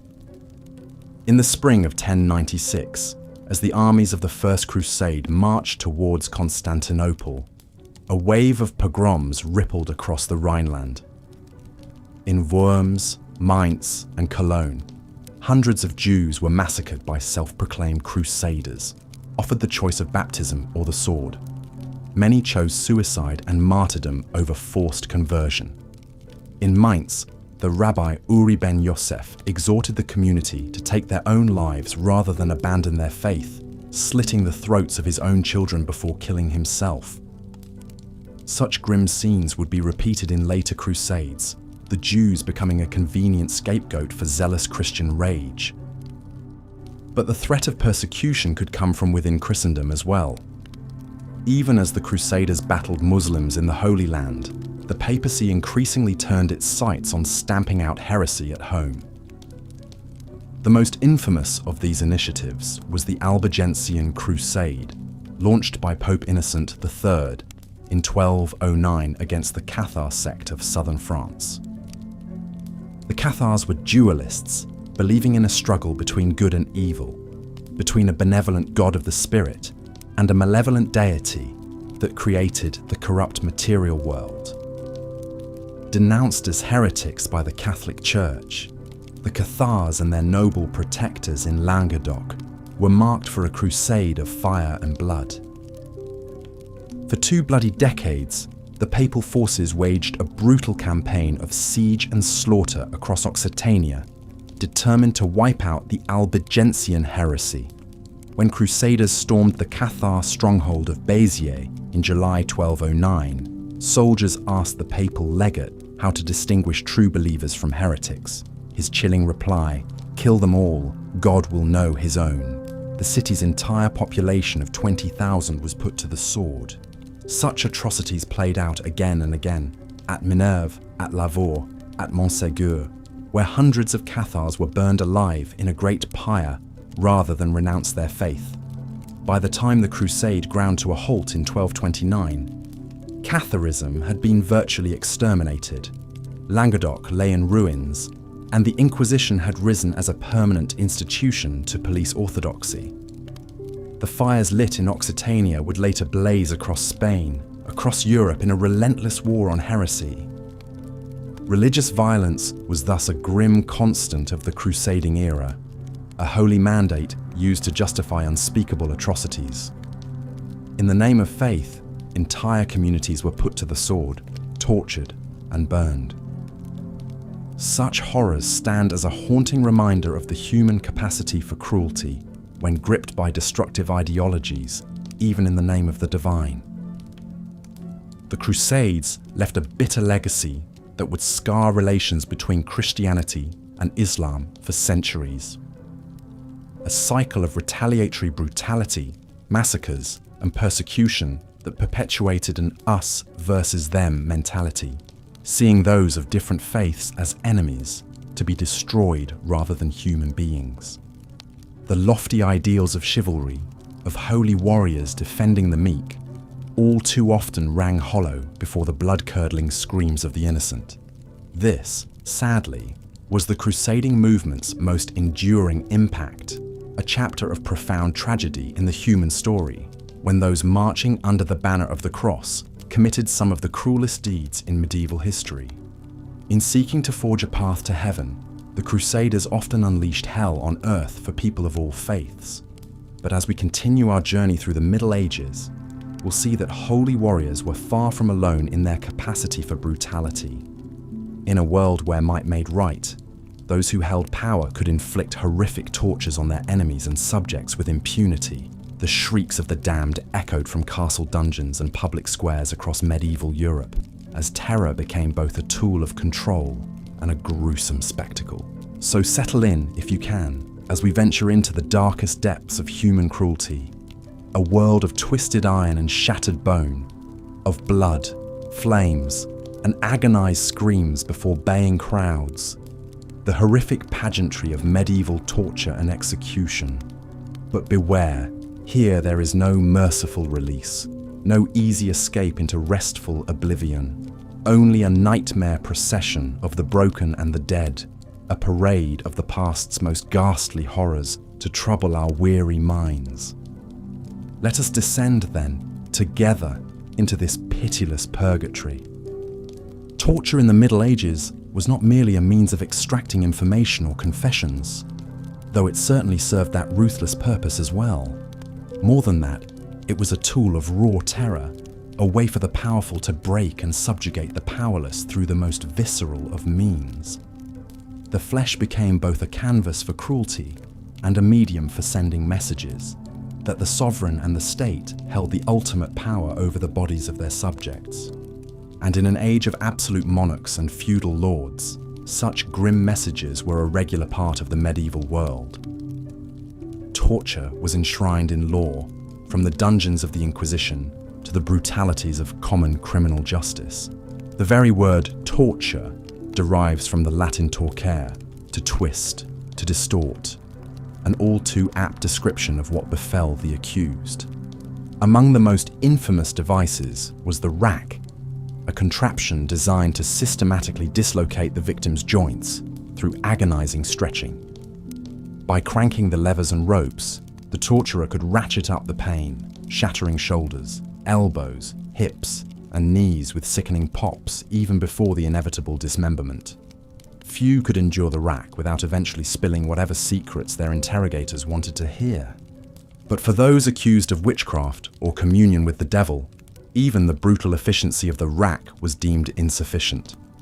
In these cases, fire was the preferred means of prying out confessions. Red-hot pincers tore at bare skin. Boiling water, molten lead, even burning sulfur were poured over the naked flesh. Iron brands seared the sign of the cross into trembling limbs, the ultimate seal of guilt. And if the accused refused to submit, to confess to whatever heresy or curse they were charged with, then the trial by ordeal awaited, a perverse appeal to divine judgment. The suspect's hands would be bound and weighted with stones before being tossed into a pool or river. If they sank, they were innocent, a righteous soul embraced by holy waters. But if they floated, they were surely in league with the devil, rejected by God's grace. A convenient paradox that ensured the torturers could have their way regardless. For those rare souls who emerged unscathed, acquitted of their supposed crimes, the spectre of torture still loomed.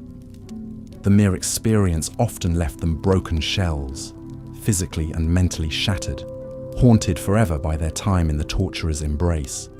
And yet, in the cruel calculus of the age, this mattered little. What was one commoner's sanity against the social order? The chance to make an example. Indeed, torture was but a preview, a taster of the grim fate that awaited so many of the condemned. In a world without mass media, where the sovereign's power was made manifest through visceral displays, execution was a public spectacle, a gruesome festival of state power and mob bloodlust. Looming above it all was the executioner, a figure both reviled and revered in medieval society.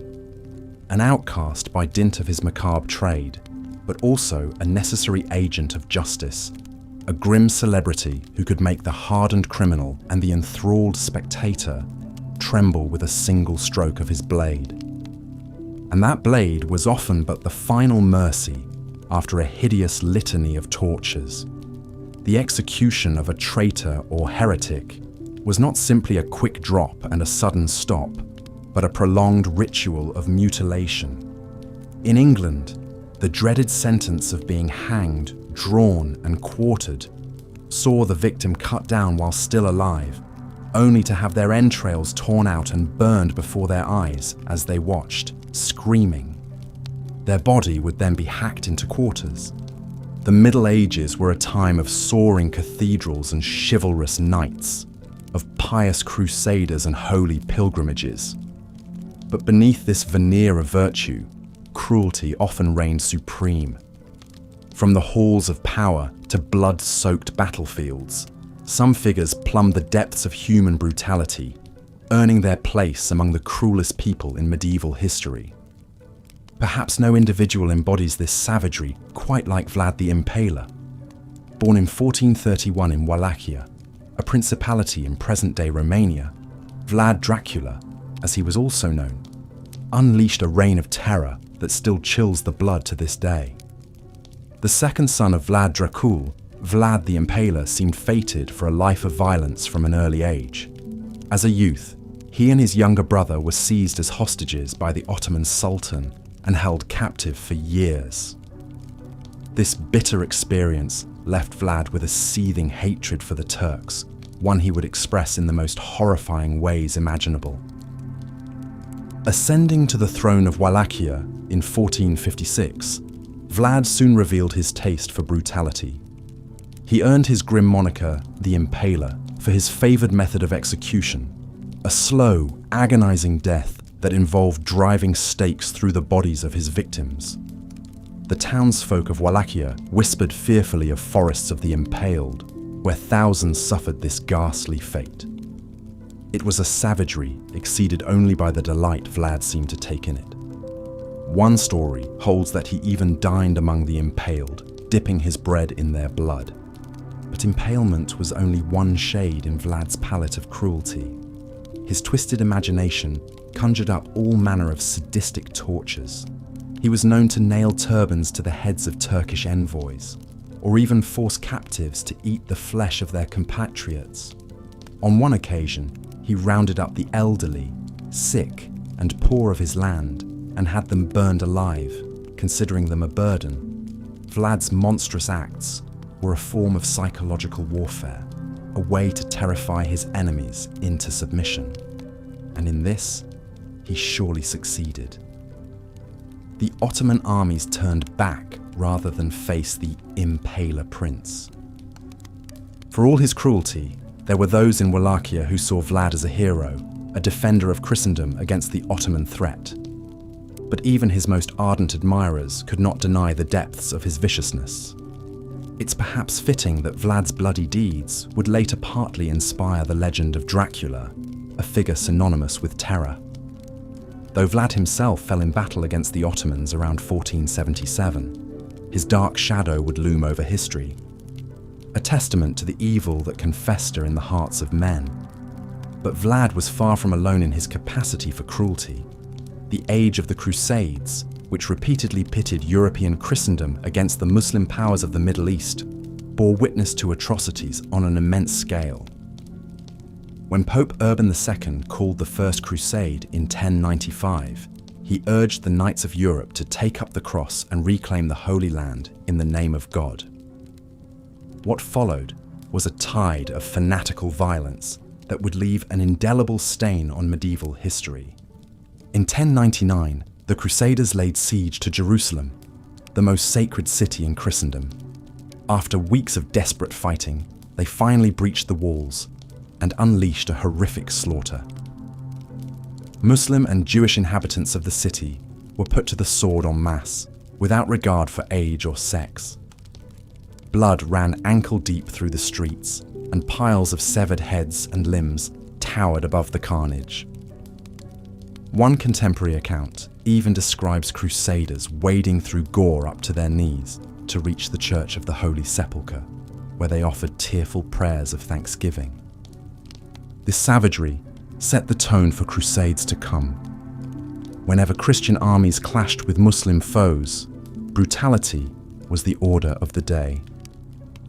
After the fall of the Crusader state of Edessa in 1144, enraged European mobs blamed the Jews, seen as infidels in league with the Muslims. A wave of pogroms swept through the Rhineland, leaving hundreds of Jewish men, women, and children dead in a chilling foreshadowing of horrors to come centuries later. But the violence of the Crusades did not only fall on those outside Christendom.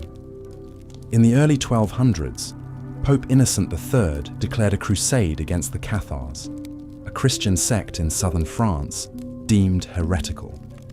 The Albigensian Crusade, as it was known, scoured the region with fire and sword. Besieged by crusaders, the city of Béziers refused to hand over its Cathar inhabitants.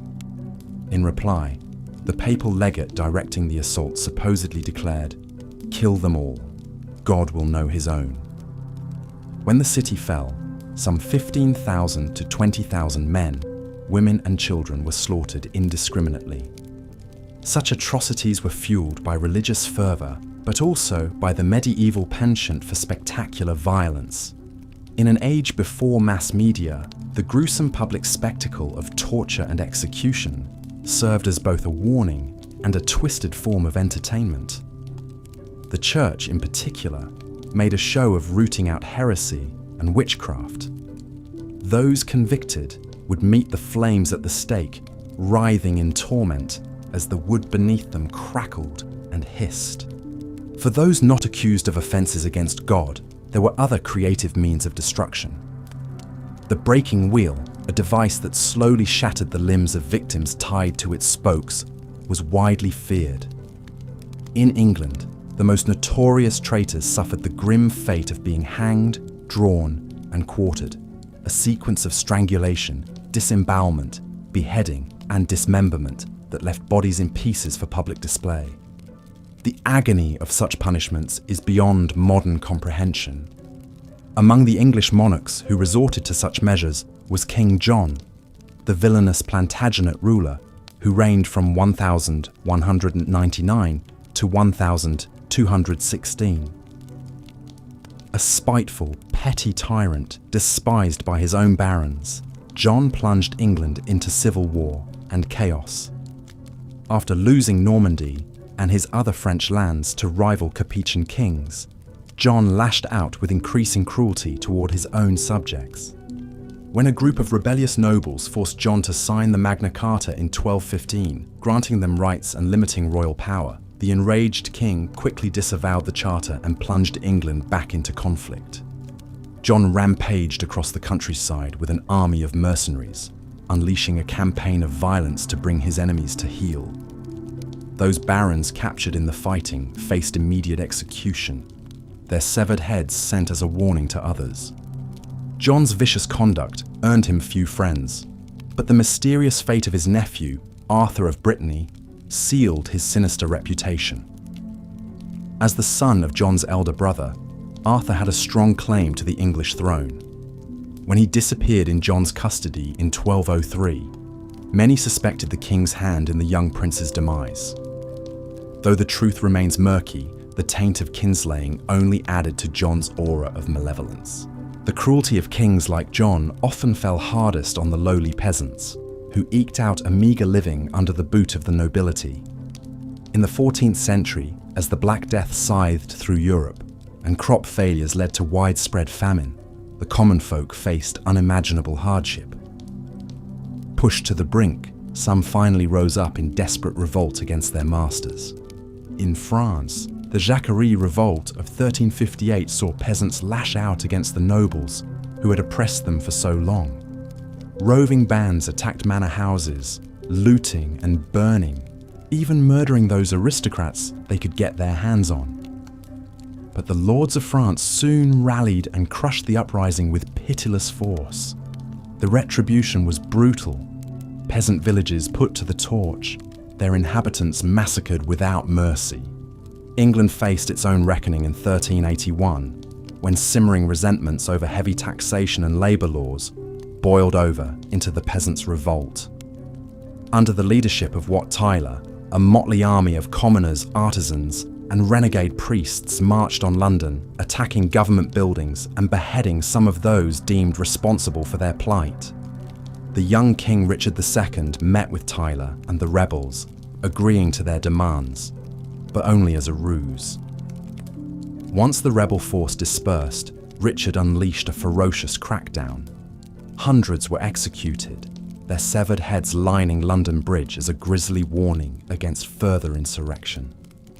The vicious repression of such uprisings underscored the cruelty inherent in medieval society, a world where the strong ruled with an iron fist and the weak could only suffer in silence.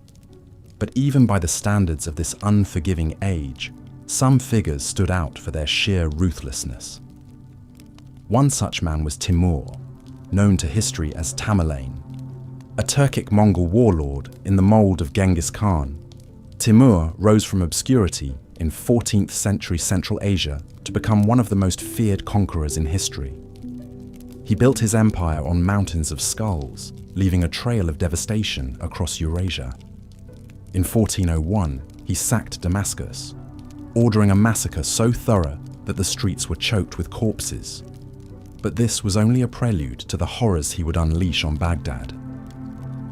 When Timur's armies stormed the great Abbasid capital in 1401, they slaughtered tens of thousands, a blow from which the city would never recover. The conqueror took a special delight in erecting towers of severed heads as monuments to his victories, a sight that would greet him as his armies marched through the ruined lands he claimed as his own. Timur's conquests reached as far as India, where he invaded the Delhi Sultanate in 1398.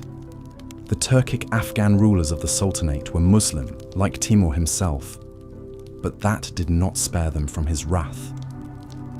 Thousands were slain or enslaved as the conqueror's armies rampaged across the subcontinent, plundering its riches and leaving devastation in their wake.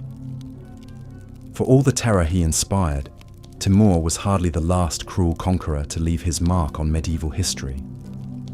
In Europe, the Wars of the Roses saw England convulsed by decades of dynastic conflict in the late 15th century. This bloody civil war between the rival houses of York and Lancaster featured a cavalcade of ruthless nobles vying for power, their ambitions drenched in the blood of friend and foe alike. One of the most notorious figures of the conflict was Richard III, the last Yorkist king. Though his villainy may have been exaggerated by later Tudor propagandists, Richard's rise to power was undeniably soaked in gore. He stands accused of ordering the murder of his own nephews, the famed princes in the Tower, to secure his grip on the throne. Whether guilty of this deed or not, Richard was certainly responsible for the brutal execution of a number of rivals, their heads impaled on spikes for all to see. Richard's reign would be cut short by the rise of Henry Tudor, who defeated and slew the king at the Battle of Bosworth Field in 1485. The carnage of that day brought an end to the Wars of the Roses, but it was a peace born of exhaustion rather than any higher ideal. The cruelty of the age had simply burned itself out, leaving a kingdom in ashes. As the Middle Ages drew to a close, one last figure would embody the ruthless spirit of the era. Cesare Borgia, the illegitimate son of Pope Alexander VI, was a true Renaissance man, a skilled warrior, a cunning diplomat, and an utterly amoral schemer. As a cardinal in the Catholic Church, Cesare seemed destined for a life of piety, but his ambitions would lead him down a far darker path. Determined to carve out a kingdom for himself in the patchwork of city-states and principalities that made up Italy, Cesare embarked on a campaign of conquest and betrayal.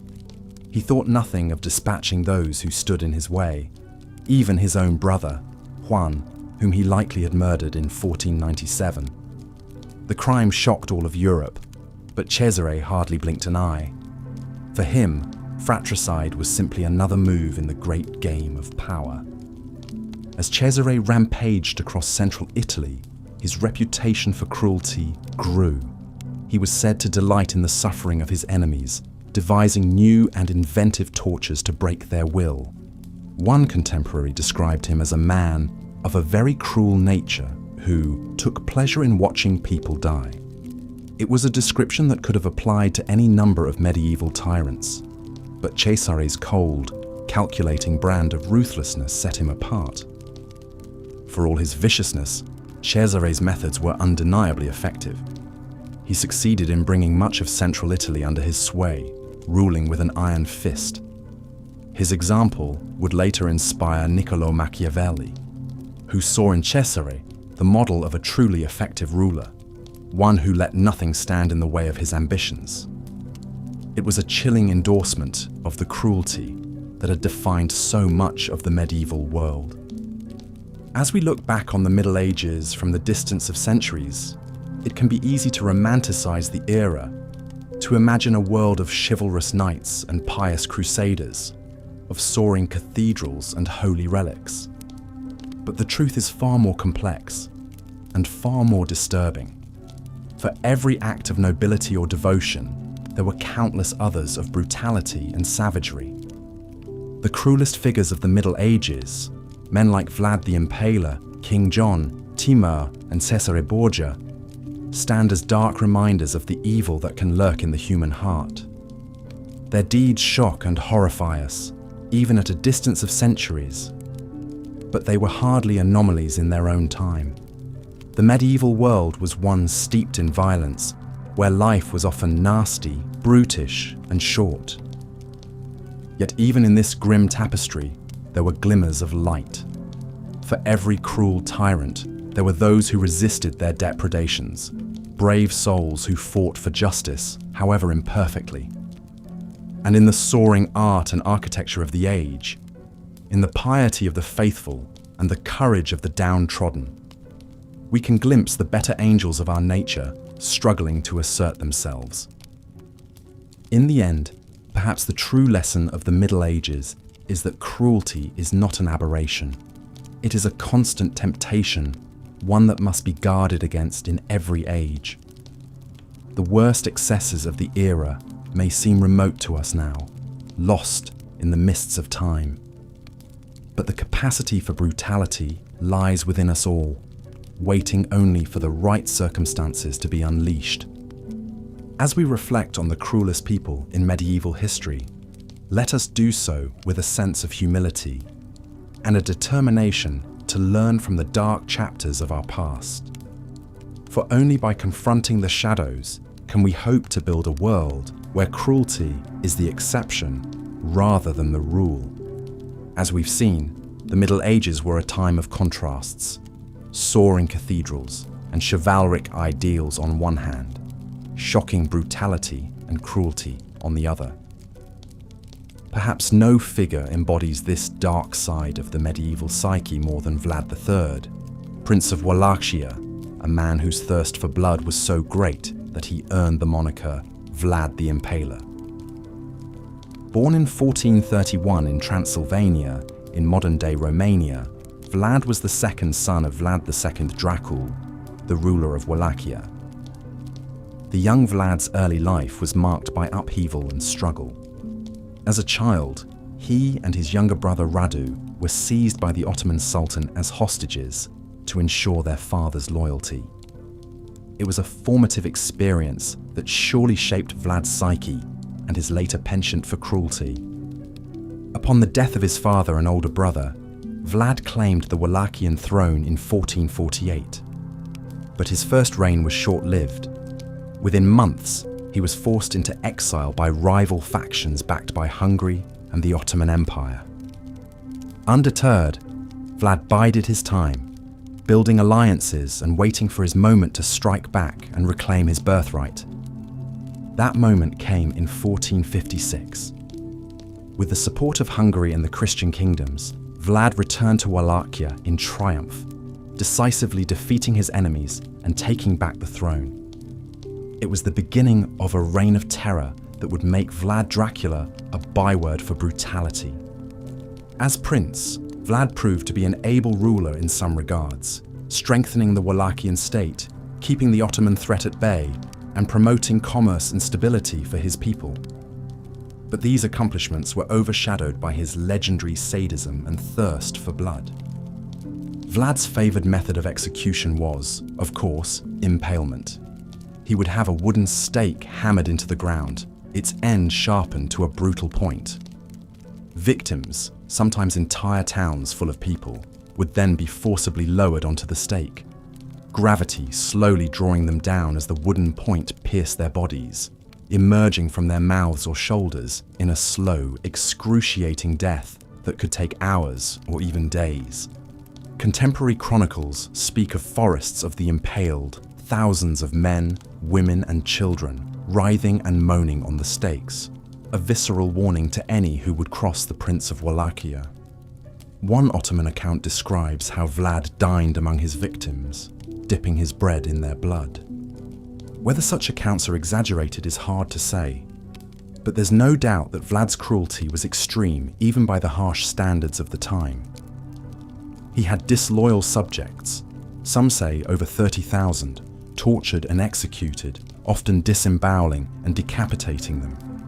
The scale of the carnage shocked even Vlad's allies. But brutality was also a calculated tactic for Vlad.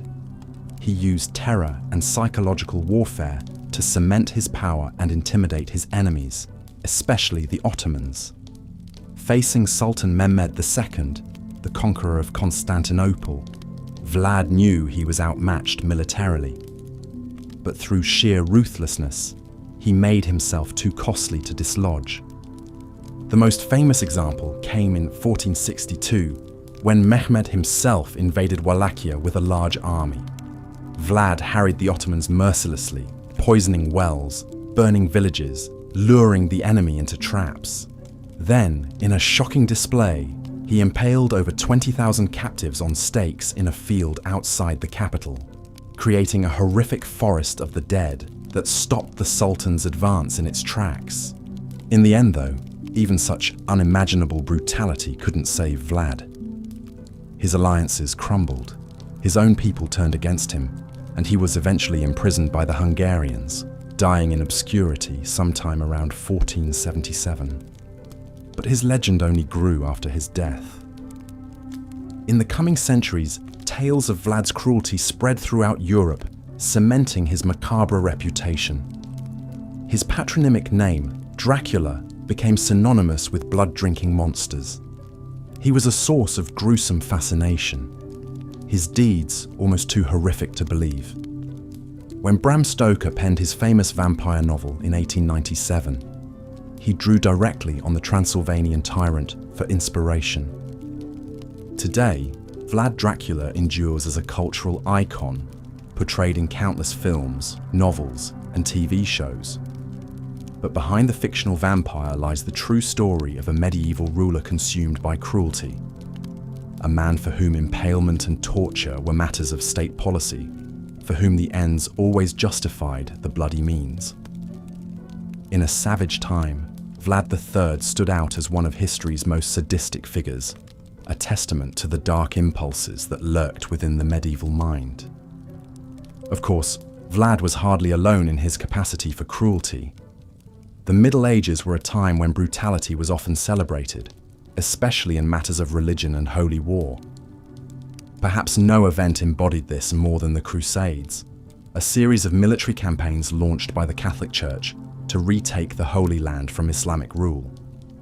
The First Crusade was called by Pope Urban II in 1095, with the stated goal of liberating Jerusalem and the holy places of Palestine from Muslim control. Urban's fiery preaching, combined with the promise of spiritual rewards for crusaders, unleashed a wave of religious fervor across Europe. Nobles and commoners alike took the cross, sewing the emblem onto their clothes as a sign of their sacred mission.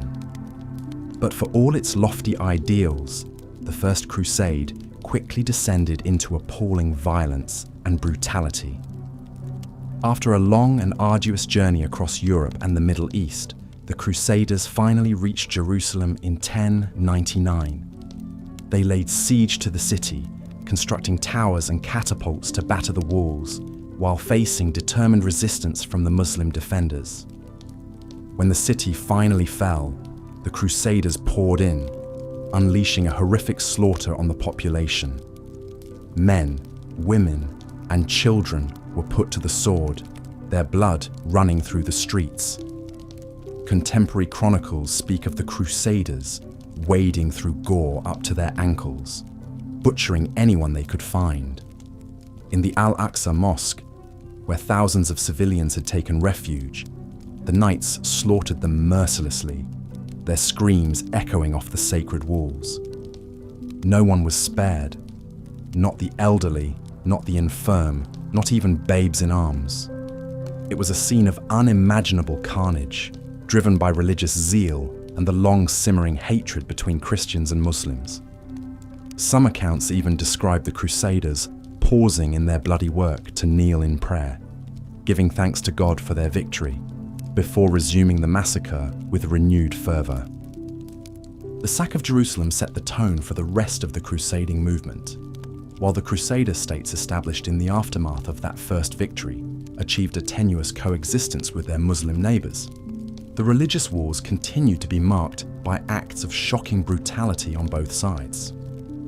Later crusades, like the one against the Cathars in southern France or the notorious Fourth Crusade that sacked Christian Constantinople, saw similar atrocities committed in the name of faith. Jews too were frequent targets of Crusader violence, with many communities suffering pogroms and massacres as the armies marched east. For all the talk of chivalry and honour, the Crusades revealed the depths of cruelty and fanaticism that could be unleashed in a time of religious fervour. The idea of holy war, of violence sanctioned by God, would have profound and bloody consequences resonating down through the centuries. And while the Crusader ideal inspired great acts of heroism and self-sacrifice, it also gave rise to some of the most brutal chapters in medieval history. Of course, not all medieval cruelty was motivated by religious zeal. Sometimes, it was the simple exercise of power by ruthless individuals, the casual brutality of those who wielded absolute authority over their subjects. The story of King John of England is a prime example. John was the youngest son of King Henry II, a powerful and dynamic ruler who had built a vast empire stretching from Scotland to the Pyrenees. But while Henry was a skilled politician and military leader, his sons were a fractious and treacherous lot, constantly plotting against their father and each other. John, in particular, had a reputation for pettiness and spite. He was known as Lackland for his habit of betraying his allies and losing the territories entrusted to him. When he finally came to the throne in 1199, after the death of his brother Richard the Lionheart, he quickly proved himself to be a disastrous ruler. John's reign was marked by a series of political and military blunders that cost him the loyalty of his barons and the respect of his subjects. He lost the Duchy of Normandy to the French king, a humiliating defeat that shocked the English aristocracy. He feuded with the church, earning a papal excommunication and an interdict that closed the country's churches. He imposed crippling taxes and arbitrary fines, using the money to fund his own lavish lifestyle and disastrous foreign wars. But it was John's cruelty and capriciousness that truly set him apart. He was known for his violent temper and his habit of lashing out at anyone who crossed him. He once had a papal envoy seized and imprisoned, starving the man until he agreed to pay a huge ransom. He forced a Jewish merchant to have a tooth pulled each day until he handed over a sum of money. He had one of his own barons thrown into a dungeon and starved to death. Perhaps the most notorious story about John concerns his treatment of his own nephew, Arthur of Brittany. Arthur had a strong claim to the English throne, and many of John's barons supported him as a rival. In 1203, John captured Arthur and imprisoned him in the castle of Rouen. What happened next is shrouded in mystery, but the most common account is that John had his young nephew murdered, either by his own hand or on his orders. The death of Arthur was a shocking crime, even by the standards of the time. It cemented John's reputation as a tyrant and a monster, a man who would stop at nothing to hold on to power. It also fueled the growing rebellion against his rule, as more and more barons defected to the French king or rose up in open revolt. In the end, John's cruelty and misrule caught up with him. In 1215, a group of rebel barons forced him to sign the Magna Carta, a document that placed limits on royal power and established the principle of the rule of law. It was a watershed moment in English history, a crucial step on the long road to constitutional monarchy and democratic government. But John himself never accepted the Magna Carta. He spent the last year of his life trying to overturn it, waging a brutal civil war against his own subjects. He died in 1216, sick and alone, abandoned by his allies and despised by his people. His cruelty had cost him everything. The story of King John is a reminder that even in a time of great brutality, there were limits to what people would tolerate. His reign was a cautionary tale about the dangers of unchecked power, of a ruler who governed by whim and cruelty rather than justice and law. And while John's misrule may have been extreme, it was hardly unique in the annals of medieval history. Indeed, the Middle Ages were full of rulers and warlords who wielded power with a brutal hand, who saw their subjects as mere pawns to be used and discarded at will. From the crusading kings of Europe to the Khans of the Mongolian steppes, the period was marked by figures who left a trail of blood and suffering in their wake. One such figure was Timur, known to history as Tamerlane, a Turco-Mongol conqueror who rose to power in the late 14th century. Timur carved out a vast empire stretching from Persia to Russia, from India to Anatolia. He was a military genius, a brilliant strategist and tactician who could marshal huge armies and lead them to victory against seemingly impossible odds. But Timur was also a man of unparalleled brutality, who saw terror and massacre as legitimate tools of statecraft. He would often give conquered cities a choice: surrender immediately or face total annihilation. Those who resisted were subjected to horrific punishments, their populations slaughtered, their leaders buried alive or trampled beneath the hooves of Timur's war horses. In 1398, Timur invaded India, smashing through the defenses of the Delhi Sultanate and sacking the capital city. Contemporary accounts describe the streets running with blood, the piles of severed heads stacked outside the city gates. Timur ordered the massacre of tens of thousands of prisoners, their skulls built into grisly towers as a warning to those who would defy him. Similar atrocities marked Timur's campaigns in the Middle East and Central Asia. He sacked Baghdad in 1401, destroying the city's famous libraries and massacring much of its population. He unleashed his armies on Damascus and Aleppo, leaving a trail of devastation in his wake. Even fellow Muslims were not spared his wrath, as he sought to crush any rival power that might challenge his own. Timur's cruelty was so great that it became the stuff of legend, inspiring fear and revulsion across the Eurasian landmass. He was seen as a scourge, a punishment sent by God to chasten the wicked. His name became synonymous with death and destruction, a byword for the horrors of war. And yet, in his own way, Timur was also a product of his time, a warlord who rose to power in an age of chaos and conflict, who used violence and terror to forge an empire out of the fractured remnants of the Mongol hordes. His story is a reminder of the sheer scale of the brutality that was possible in the medieval world, of the depths of cruelty that human beings could sink to in the pursuit of power and glory. Of course, not all medieval cruelty was the work of great conquerors and kings.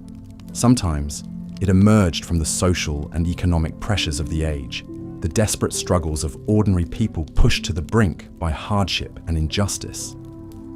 The story of the peasants' revolts that swept across Europe in the 14th century is a case in point. The 14th century was a time of profound crisis for the medieval world. A series of failed harvests and natural disasters, combined with the devastation of the Black Death, had left much of Europe in a state of economic and social collapse. Peasants, who made up the vast majority of the population, were particularly hard hit, struggling to survive in the face of rising prices, falling wages, and increasing exploitation by their lords. In this context, it's hardly surprising that peasant revolts began to break out across the continent. In France, the Jacquerie Revolt of 1358 saw peasants and townsfolk rise up against the nobility, burning castles and manors, and slaughtering any aristocrat they could get their hands on. The revolt was eventually crushed by the royal army, but not before thousands had been killed on both sides. In England, the Peasants' Revolt of 1381 was even more dramatic. Sparked by a hated poll tax and years of simmering discontent, the revolt saw tens of thousands of peasants march on London, led by the charismatic rebel Wat Tyler. The rebels stormed the Tower of London, executed the Archbishop of Canterbury, and presented their demands to the young King Richard II. For a moment, it seemed as if the social order of medieval England might be overturned. But the king's promises of reform proved hollow, and when Tyler was killed in a confrontation with the royal officials, the revolt began to fizzle out. In the end, the rebels were brutally suppressed, with thousands hanged or imprisoned in the aftermath. The story of the peasants' revolts is a reminder of the profound inequalities and injustices that marked medieval society. For all the talk of chivalry and honor, the reality for most people was a life of backbreaking labor, constant insecurity, and the ever-present threat of violence and exploitation. When pushed to the limit, even the lowliest peasant could rise up and strike a blow against their oppressors. But the revolts also reveal the savage cruelty with which the medieval elite were willing to defend their privileges. The nobles and knights who crushed the rebels did so with a brutality that shocked even some of their contemporaries. They saw the peasants as little more than beasts to be slaughtered or enslaved at will. The idea that the common people might have rights or grievances of their own was utterly alien to them. In the end, the peasants' revolts were a symptom of a social order that was fundamentally unstable and unjust. They were a cry of rage and desperation from a people who had been pushed to the brink, who saw no other way to assert their humanity in the face of a system that treated them as disposable. And while the revolts themselves were ultimately unsuccessful, they left a legacy of resistance and defiance that would echo down through the centuries. The same could be said of many of the figures and events we've discussed in this program. From Vlad the Impaler to Timur the Lame, from the Crusades to the Wars of the Roses, the Middle Ages were a time of astonishing cruelty and brutality, but they were also a time of great courage and resilience, of ordinary people struggling to assert their dignity and humanity in the face of overwhelming odds. One of the last great figures of the medieval world, and one of its most notorious, was Cesare Borgia. The illegitimate son of Pope Alexander VI, Cesare was a cardinal and a military leader, a man. The Crusades, a series of religious wars waged by European Christians to reclaim the Holy Land from Muslim rule, exemplify the capacity for cruelty in the medieval era. When Pope Urban II launched the First Crusade in 1095, he sanctioned appalling violence in the name of faith. Casting the Muslims as evil occupiers oppressing Christians, Urban promised spiritual rewards for those who took up the cross to fight. Tens of thousands responded to his call, embarking on a bloody campaign across the Mediterranean. The climax came in 1099 with the siege of Jerusalem. After breaking through the city walls, the Crusaders unleashed a horrific slaughter upon the Muslim and Jewish inhabitants. Eyewitness accounts speak of streets running red with blood as soldiers and civilians alike were put to the sword. No mercy was shown to women or children. In their religious fervor, the Crusaders saw this as an act of righteous cleansing to purify the holy city. But to the defenders, it was an unspeakable atrocity and searing humiliation. News of Jerusalem's fall sent shockwaves through the Muslim world. The Crusaders established their own kingdoms in the Levant, but these remained under constant threat. Subsequent crusades aimed to shore up these precarious territories, but met with dwindling success. The religious passions unleashed proved impossible to control. Back in Europe, the crusading spirit fueled persecution of Jews, long viewed with suspicion as outsiders. Mobs attacked Jewish communities, giving them the stark choice of conversion or death. Even fellow Christians could find themselves in the crosshairs of crusading armies. In the early 13th century, Pope Innocent III called for a crusade against the Cathars, a Christian sect in southern France deemed heretical. The resulting Albigensian crusade saw the Catholic North relentlessly attack the tolerant South, leaving a trail of massacres and destroyed cities. When the besieged Cathars of Béziers refused to hand over their heretics, a papal legate supposedly declared, "Kill them all, God will know his own." The entire population was slaughtered, over 10,000 men, women, and children.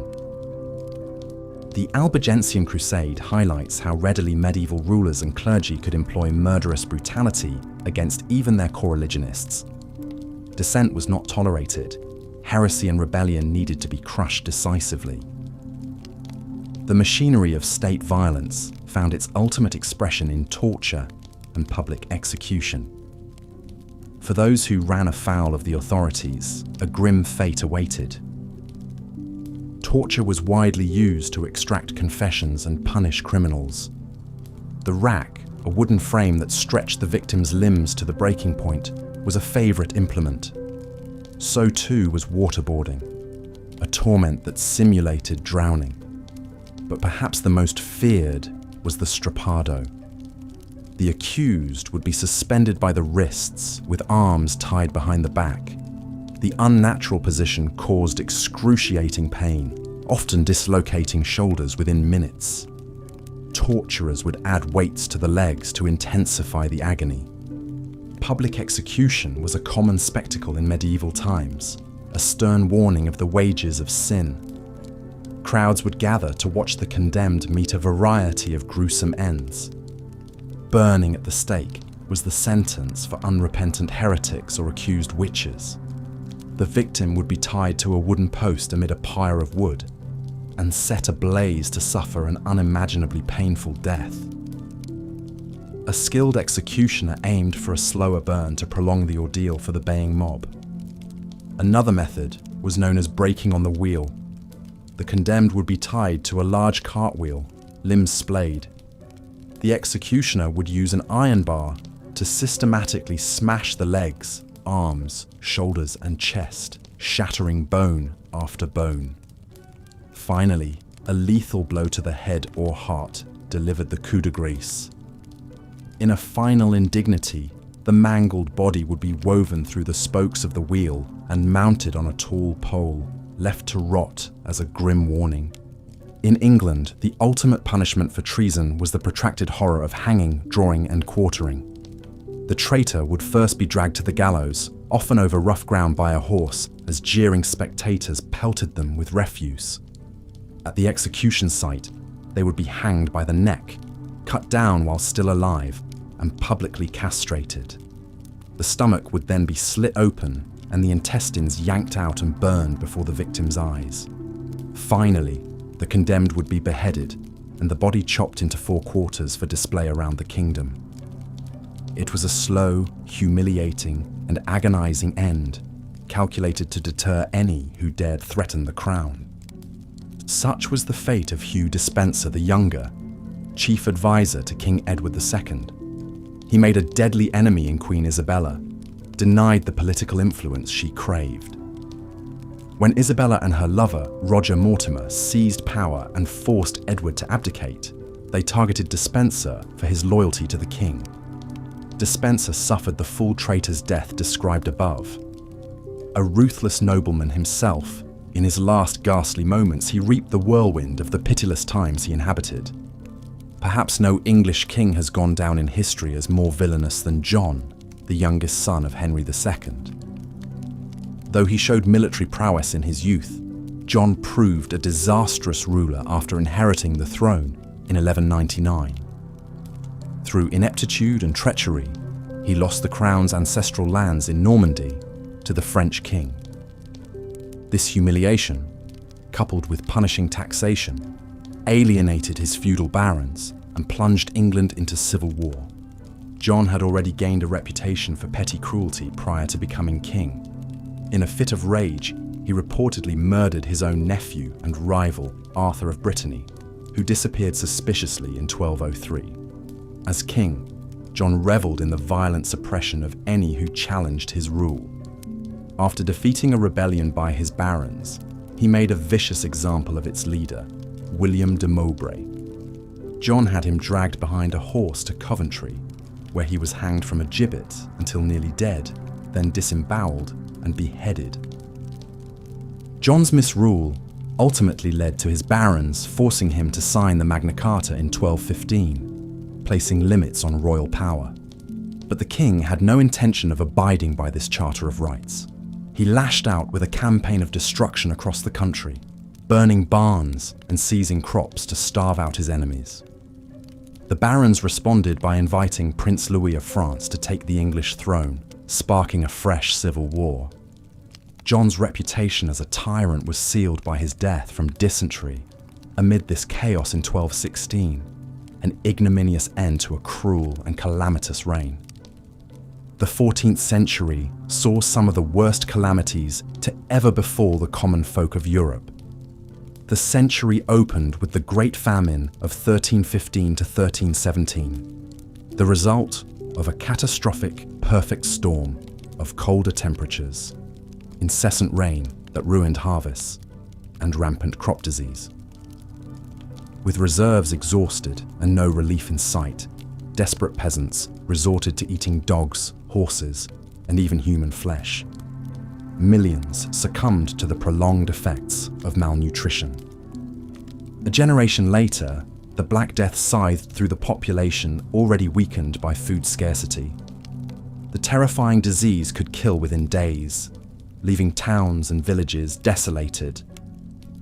The sheer scale of mortality collapsed the medieval social order. Some lords tried to force the decimated peasantry to keep working as normal, showing little compassion for their plight.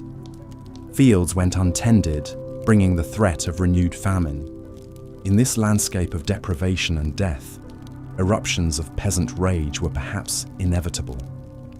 The Jacquerie revolt blazed through northern France in 1358, a response to the devastation wrought by the 100 Years' War.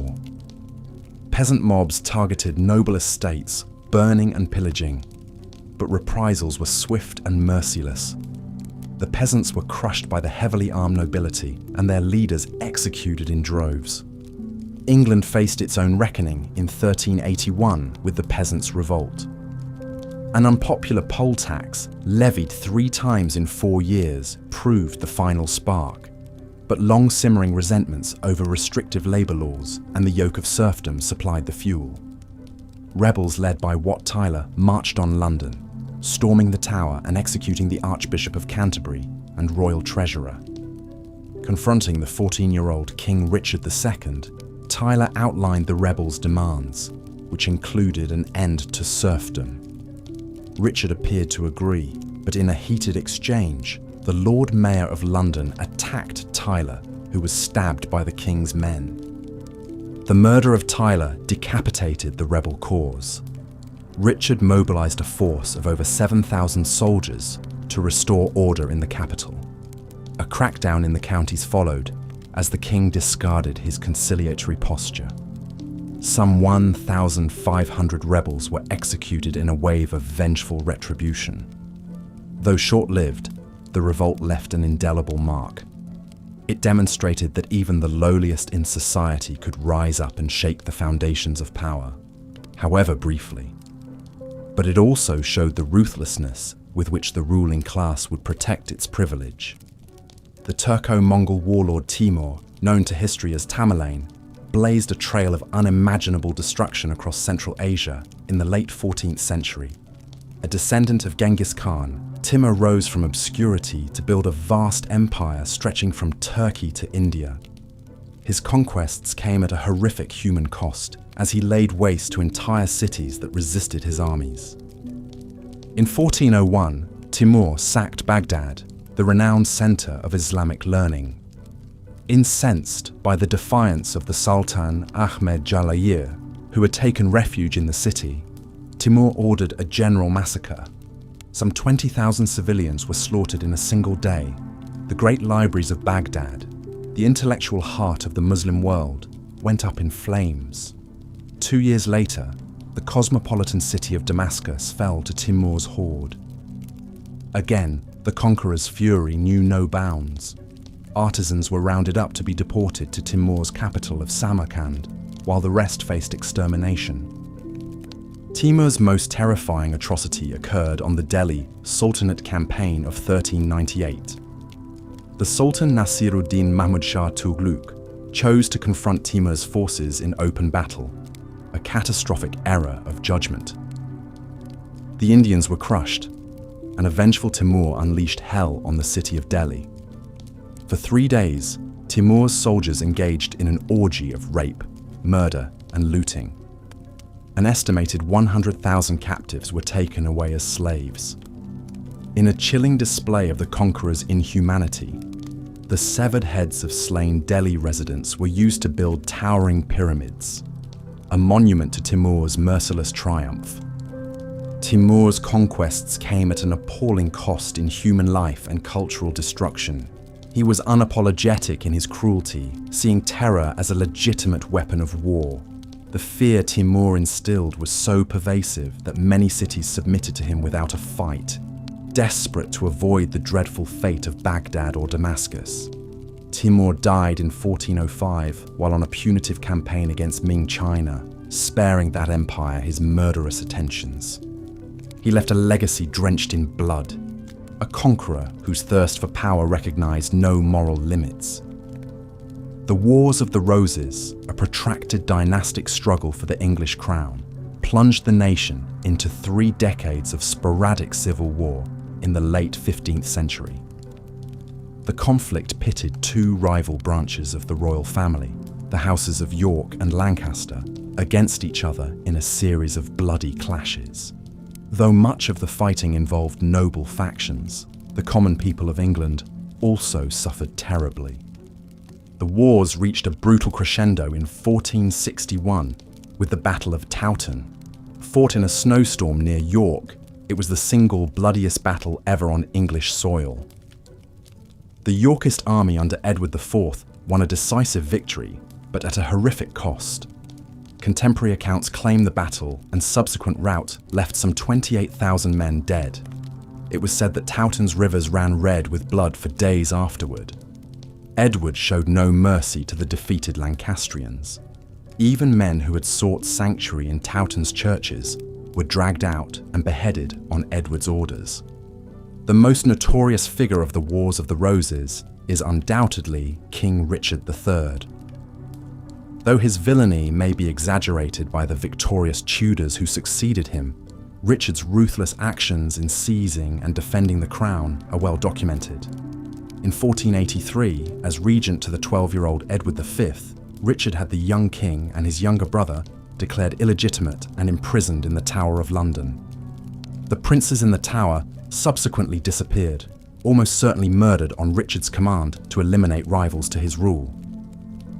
Richard faced a challenge to his usurped throne from Henry Tudor, a claimant from the Lancastrian line. The matter was settled in August 1485 at the Battle of Bosworth Field. In the thick of the fighting, Richard launched a desperate cavalry charge aimed at Henry's personal standard. He unhorsed the Lancastrian champion Sir John Cheney, but was soon overwhelmed. Attacked on all sides, Richard was driven to the ground and butchered. The victorious Henry Tudor became King Henry VII, founding a dynasty that would transform England.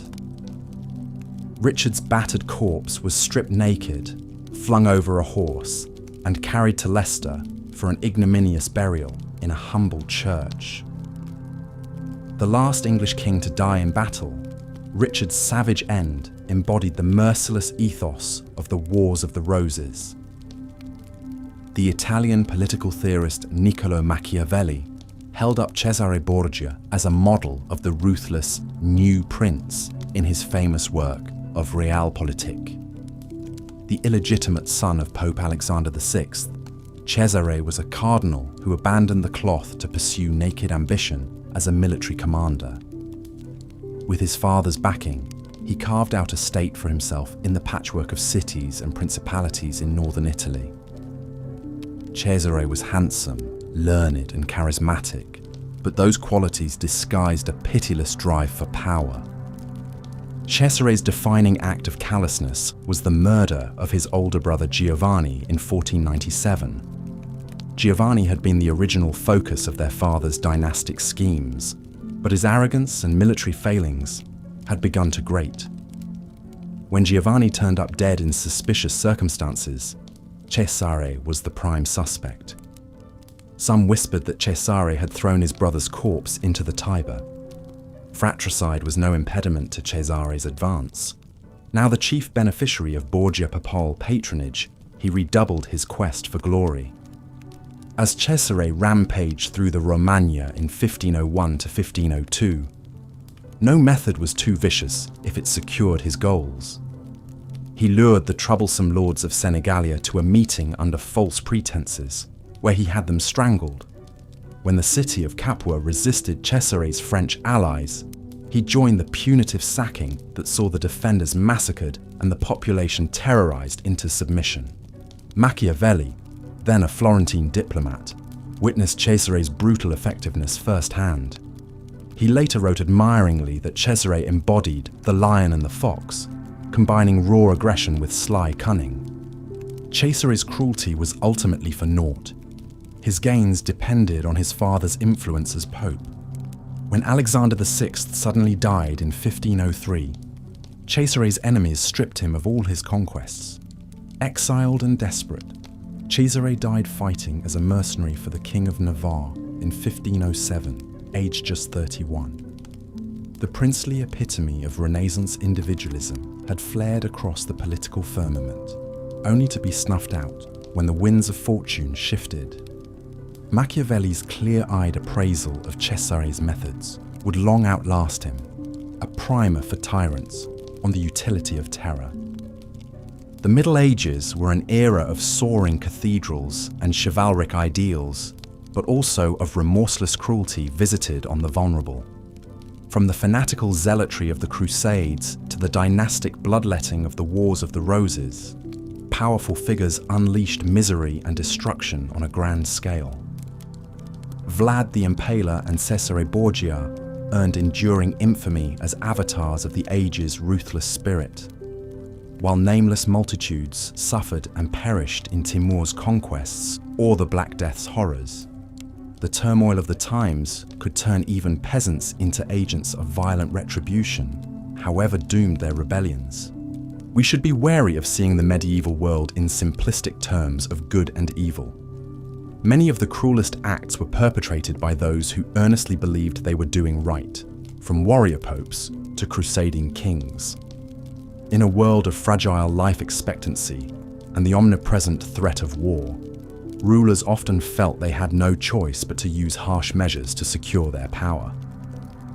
The line between hero and villain could be vanishingly thin, as the contested legacy of Richard III attests. Yet even accounting for the standards of the time, the individuals we have examined cross the threshold into exceptional brutality. They were the great raptors of their age, dealing out death and destruction to further their ambitions. Whether aristocratic warlord or anointed monarch, they shared a lust for domination that recognized no transcendent value in human life. As the sun set on another day in medieval Europe, the flickering candlelight illuminated the faces of nobles gathered for a lavish feast. Minstrels played softly in the background, their melodies drifting through the grand hall. But beneath the veneer of courtly manners and chivalric ideals, a darker undercurrent ran through this society. For the Middle Ages were not just a time of gallant knights and fair maidens. They also bore witness to some of the cruelest figures in human history. Among the most notorious of these was Vlad III, Prince of Wallachia, better known to history as Vlad the Impaler. Born in 1431 in what is now modern-day Romania, Vlad's early life was shaped by the turbulent politics of the Balkans. His father, Vlad II Dracul, navigated a precarious balance between the expanding Ottoman Empire to the south and the Kingdom of Hungary to the west. As a young boy, Vlad and his younger brother Radu were sent to the Ottoman court as hostages, a common practice at the time to ensure the loyalty of vassal rulers. It was during these formative years in captivity that the seeds of Vlad's cruelty may have first taken root. Subjected to the whims of the Ottoman Sultan, he likely witnessed firsthand the brutal methods used to maintain power in an empire that stretched across 3 continents. Some historians speculate that Vlad's later obsession with impalement as a means of execution may have been inspired by his exposure to this grisly punishment during his time as a hostage. When Vlad finally returned to Wallachia and took the throne in 1456, he wasted no time in cementing his reputation as a ruthless and sadistic ruler. He earned his grim moniker, the Impaler, for his preferred method of execution, having victims skewered on sharpened wooden stakes and leaving them to die an agonizing death. Contemporary accounts describe forests of these impaled bodies, numbering in the thousands, left to rot as a warning to anyone who dared oppose him. But impalement was far from the only weapon in Vlad's arsenal of cruelty. He was known to torture his enemies in a variety of horrific ways, from boiling them alive to cutting off their noses, ears, and limbs.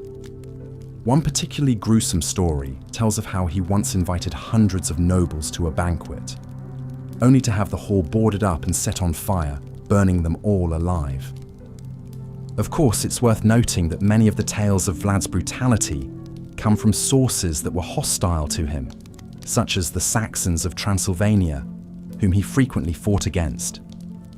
Some historians argue that his actions, while undeniably cruel, were not necessarily out of step with the brutality of the time.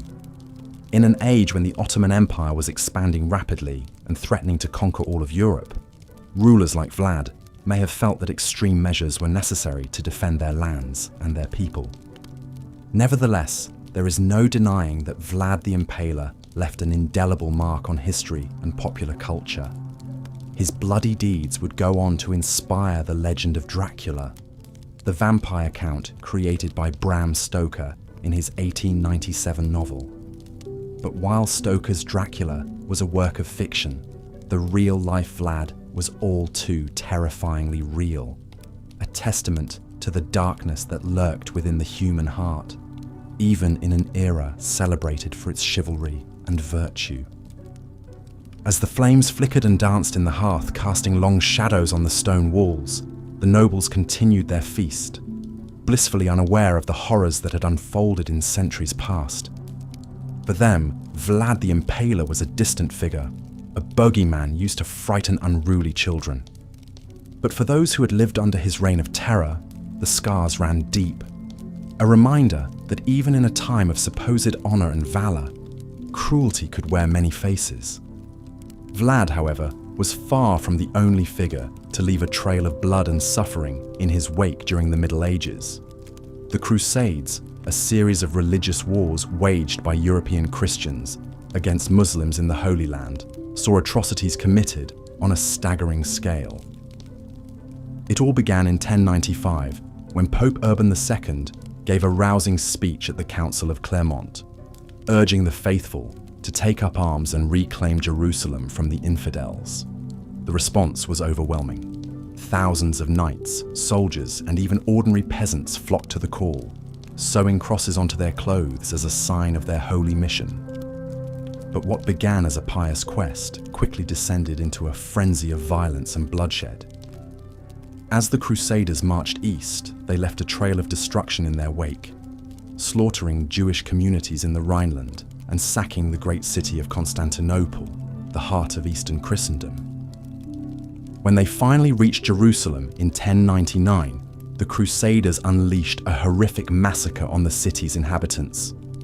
Muslim and Jewish men, women, and children were put to the sword, their bodies piled high in the streets.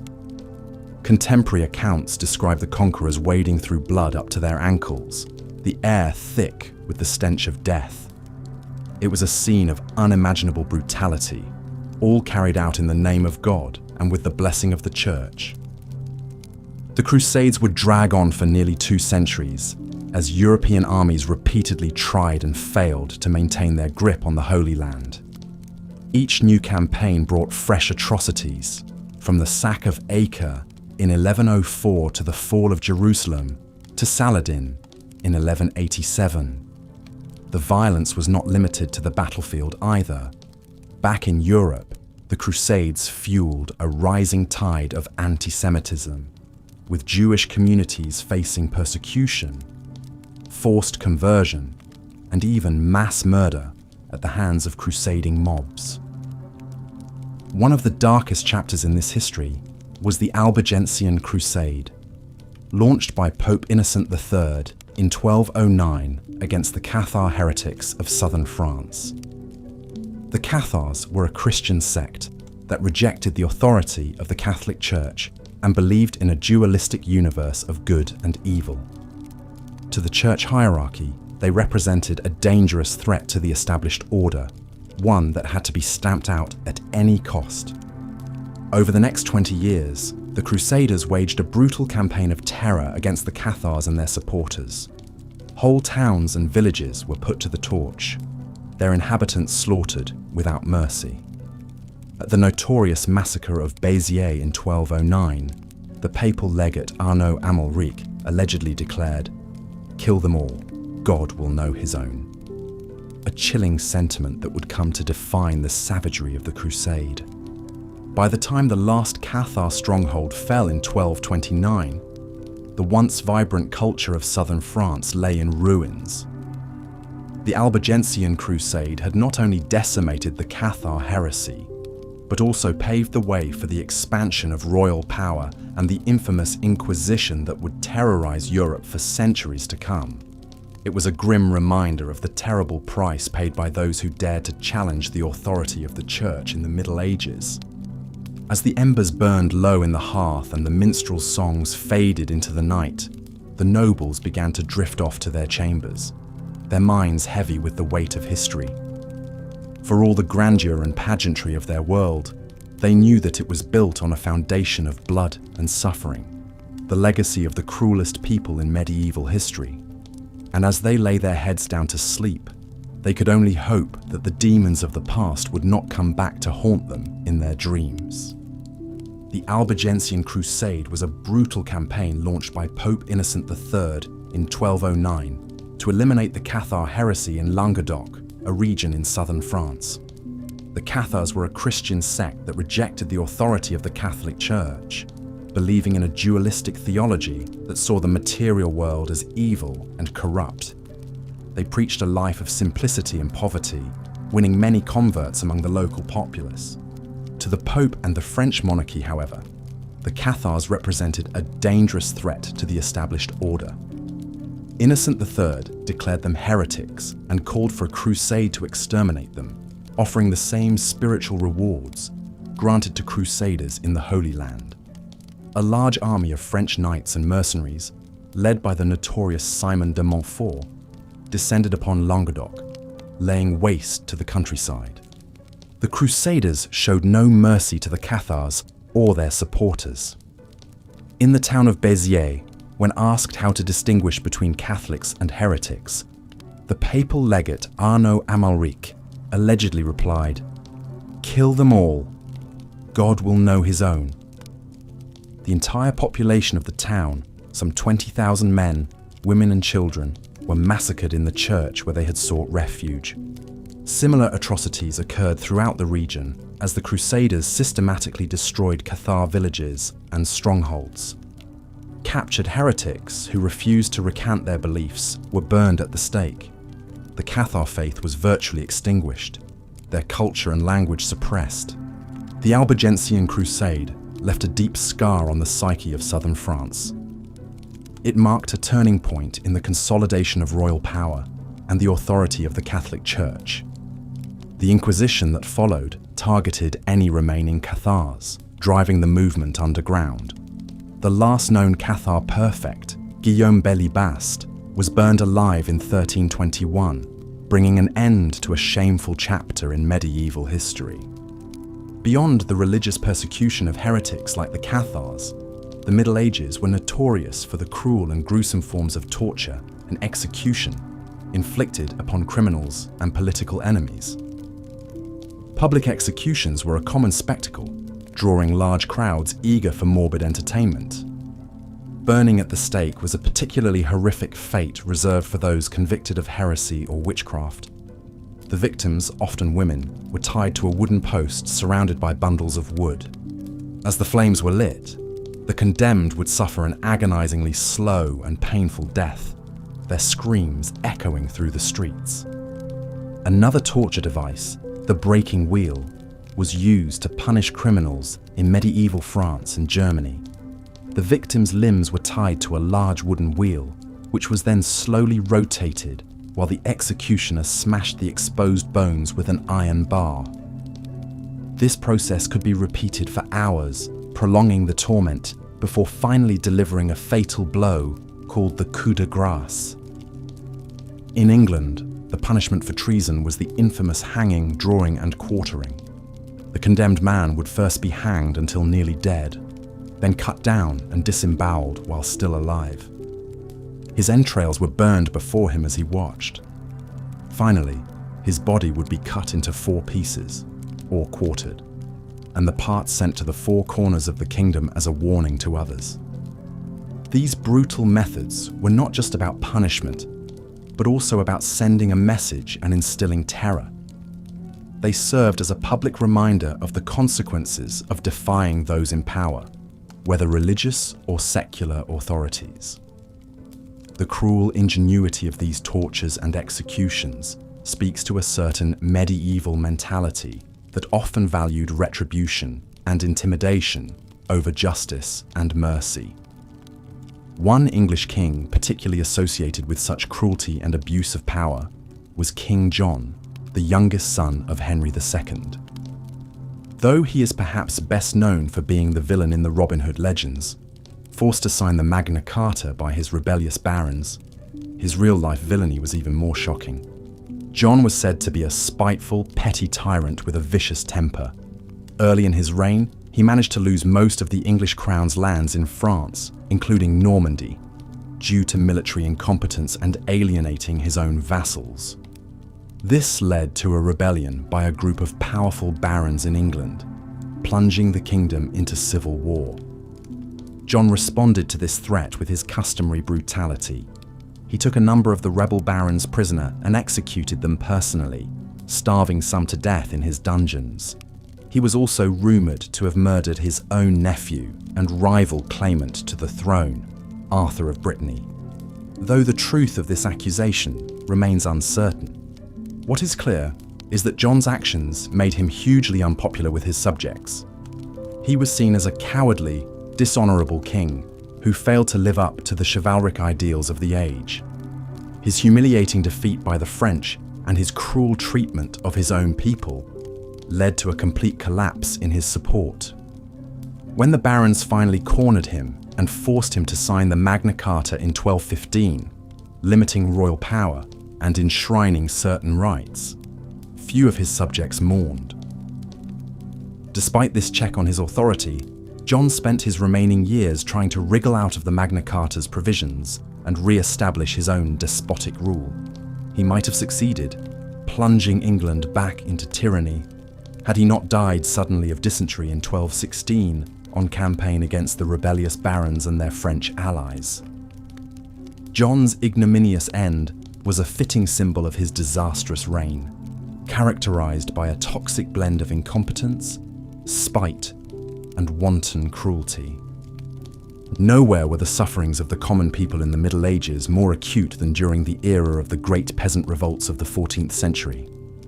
A perfect storm of famine, plague, and war had left the lower classes more impoverished and oppressed than ever, while the nobility continued to live in luxury and excess. The first major eruption of peasant anger came in France in 1358, during the early stages of the 100 Years' War with England. With the French king, Jean II, captured by the English at the Battle of Poitiers, and the kingdom in chaos, a group of peasants and townsfolk rose up in the Jacquerie Revolt, named for their leader Jacques Bonhomme, or Simple Jack. The Jacquerie was marked by its ferocity and indiscriminate violence. The rebels, armed with little more than farming tools and makeshift weapons, attacked noble estates and castles, burning and pillaging as they went. They targeted the nobility and clergy in particular, seeing them as the source of their oppression and misery.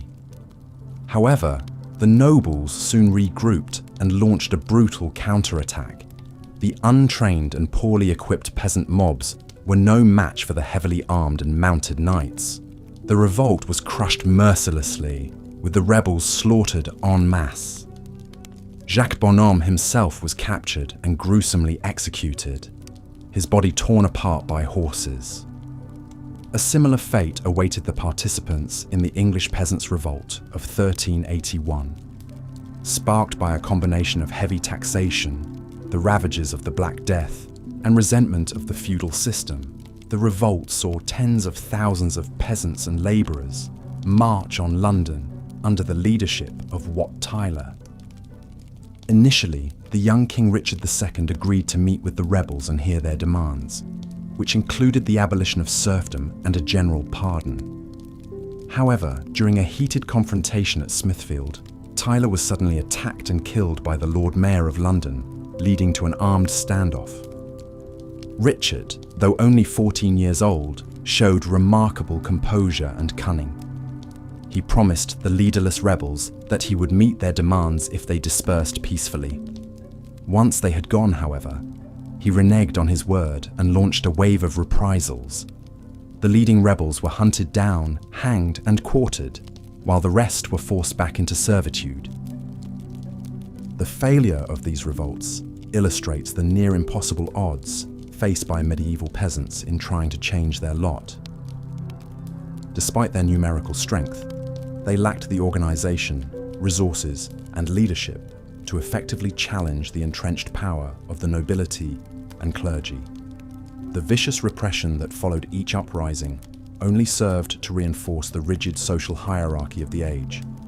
As a result, the peasantry remained largely powerless and oppressed throughout the Middle Ages, toiling in the fields and serving their masters with little hope of relief or redress. The dream of a more just and equitable society would have to wait for future generations to take up the fight.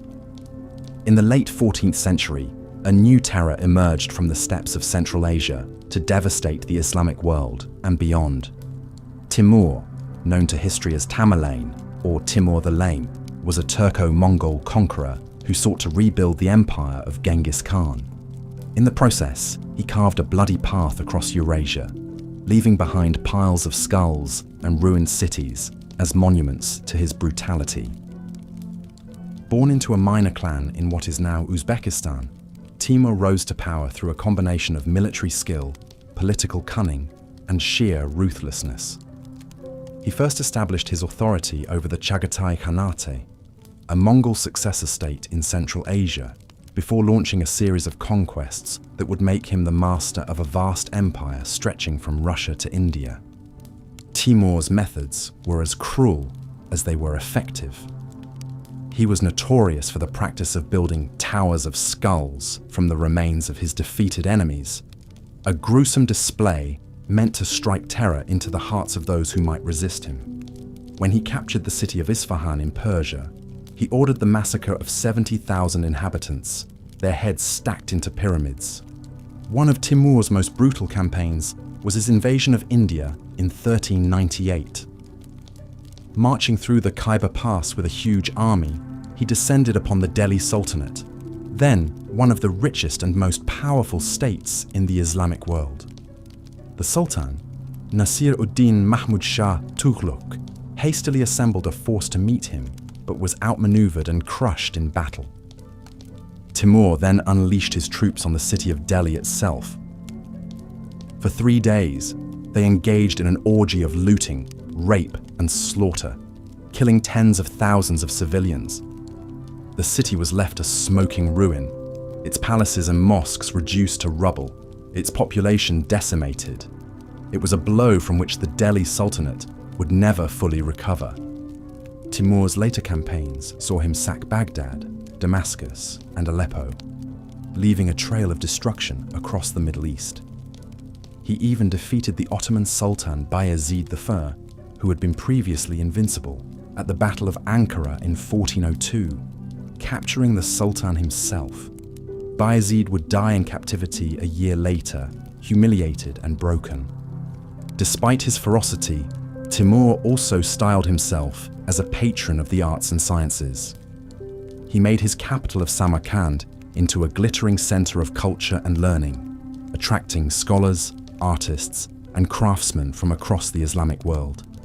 Beautiful mosques, madrasas, and gardens sprang up, adorned with intricate tile work and calligraphy. But this cultural flowering was built on a foundation of blood and terror. Timur's conquests were estimated to have caused the deaths of some 17 million people, or about 5% of the world's population at the time. He embodied the archetype of the cruel and despotic Oriental ruler, ruling through fear and violence rather than justice and mercy. When Timur died on campaign in 1405, his empire quickly fractured as his descendants fought over the spoils. But his legend lived on, inspiring both admiration and revulsion in equal measure. To some, he was a great warrior and empire builder, the last of the nomadic conquerors in the tradition of Genghis Khan. To others, he was a monster, a scourge upon humanity whose cruelty knew no bounds. In the end, Timur's legacy is one of ambiguity, a reminder of the strange allure that tyrants and conquerors have always held over the human imagination. His story is a dark reflection of the medieval world at its most grim and unforgiving, a time when life was often nasty, brutish and short, and power belonged to those ruthless enough to seize it by any means necessary. From the blood-soaked fields of France to the burning plains of India, the Middle Ages were an era of unrelenting conflict and war. But few struggles were as bitter or as destructive as the Wars of the Roses. a series of dynastic civil wars that tore England apart in the latter half of the 15th century. The roots of the conflict lay in the weak and ineffectual rule of King Henry VI, who had inherited the throne as a child and grown into a pious but feeble-minded adult. Henry's failures as a ruler, including the loss of England's territories in France and his own mental breakdown, led to growing discontent among the nobility.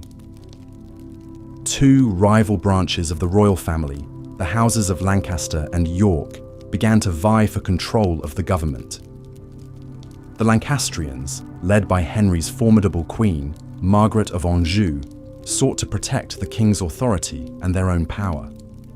The Yorkists, under the charismatic Richard, Duke of York, aimed to depose Henry and take the throne for themselves. The first blow was struck in 1455, when Richard of York and his ally, the Earl of Warwick, defeated the Lancastrians at the First Battle of St. Albans, killing several of their leaders. This marked the beginning of a long and bloody struggle that would see the crown change hands several times, as each side gained and lost the upper hand. The battles of the Wars of the Roses were among the most brutal and hard-fought of the Middle Ages. At the Battle of Towton in 1461, the bloodiest battle ever fought on English soil, some 28,000 men were killed in a single day of savage hand-to-hand combat in the driving snow. The dead were piled so high that they formed a grisly wall across the battlefield. The Yorkists initially seemed to have won the war when their leader, Edward IV, seized the throne in 1461.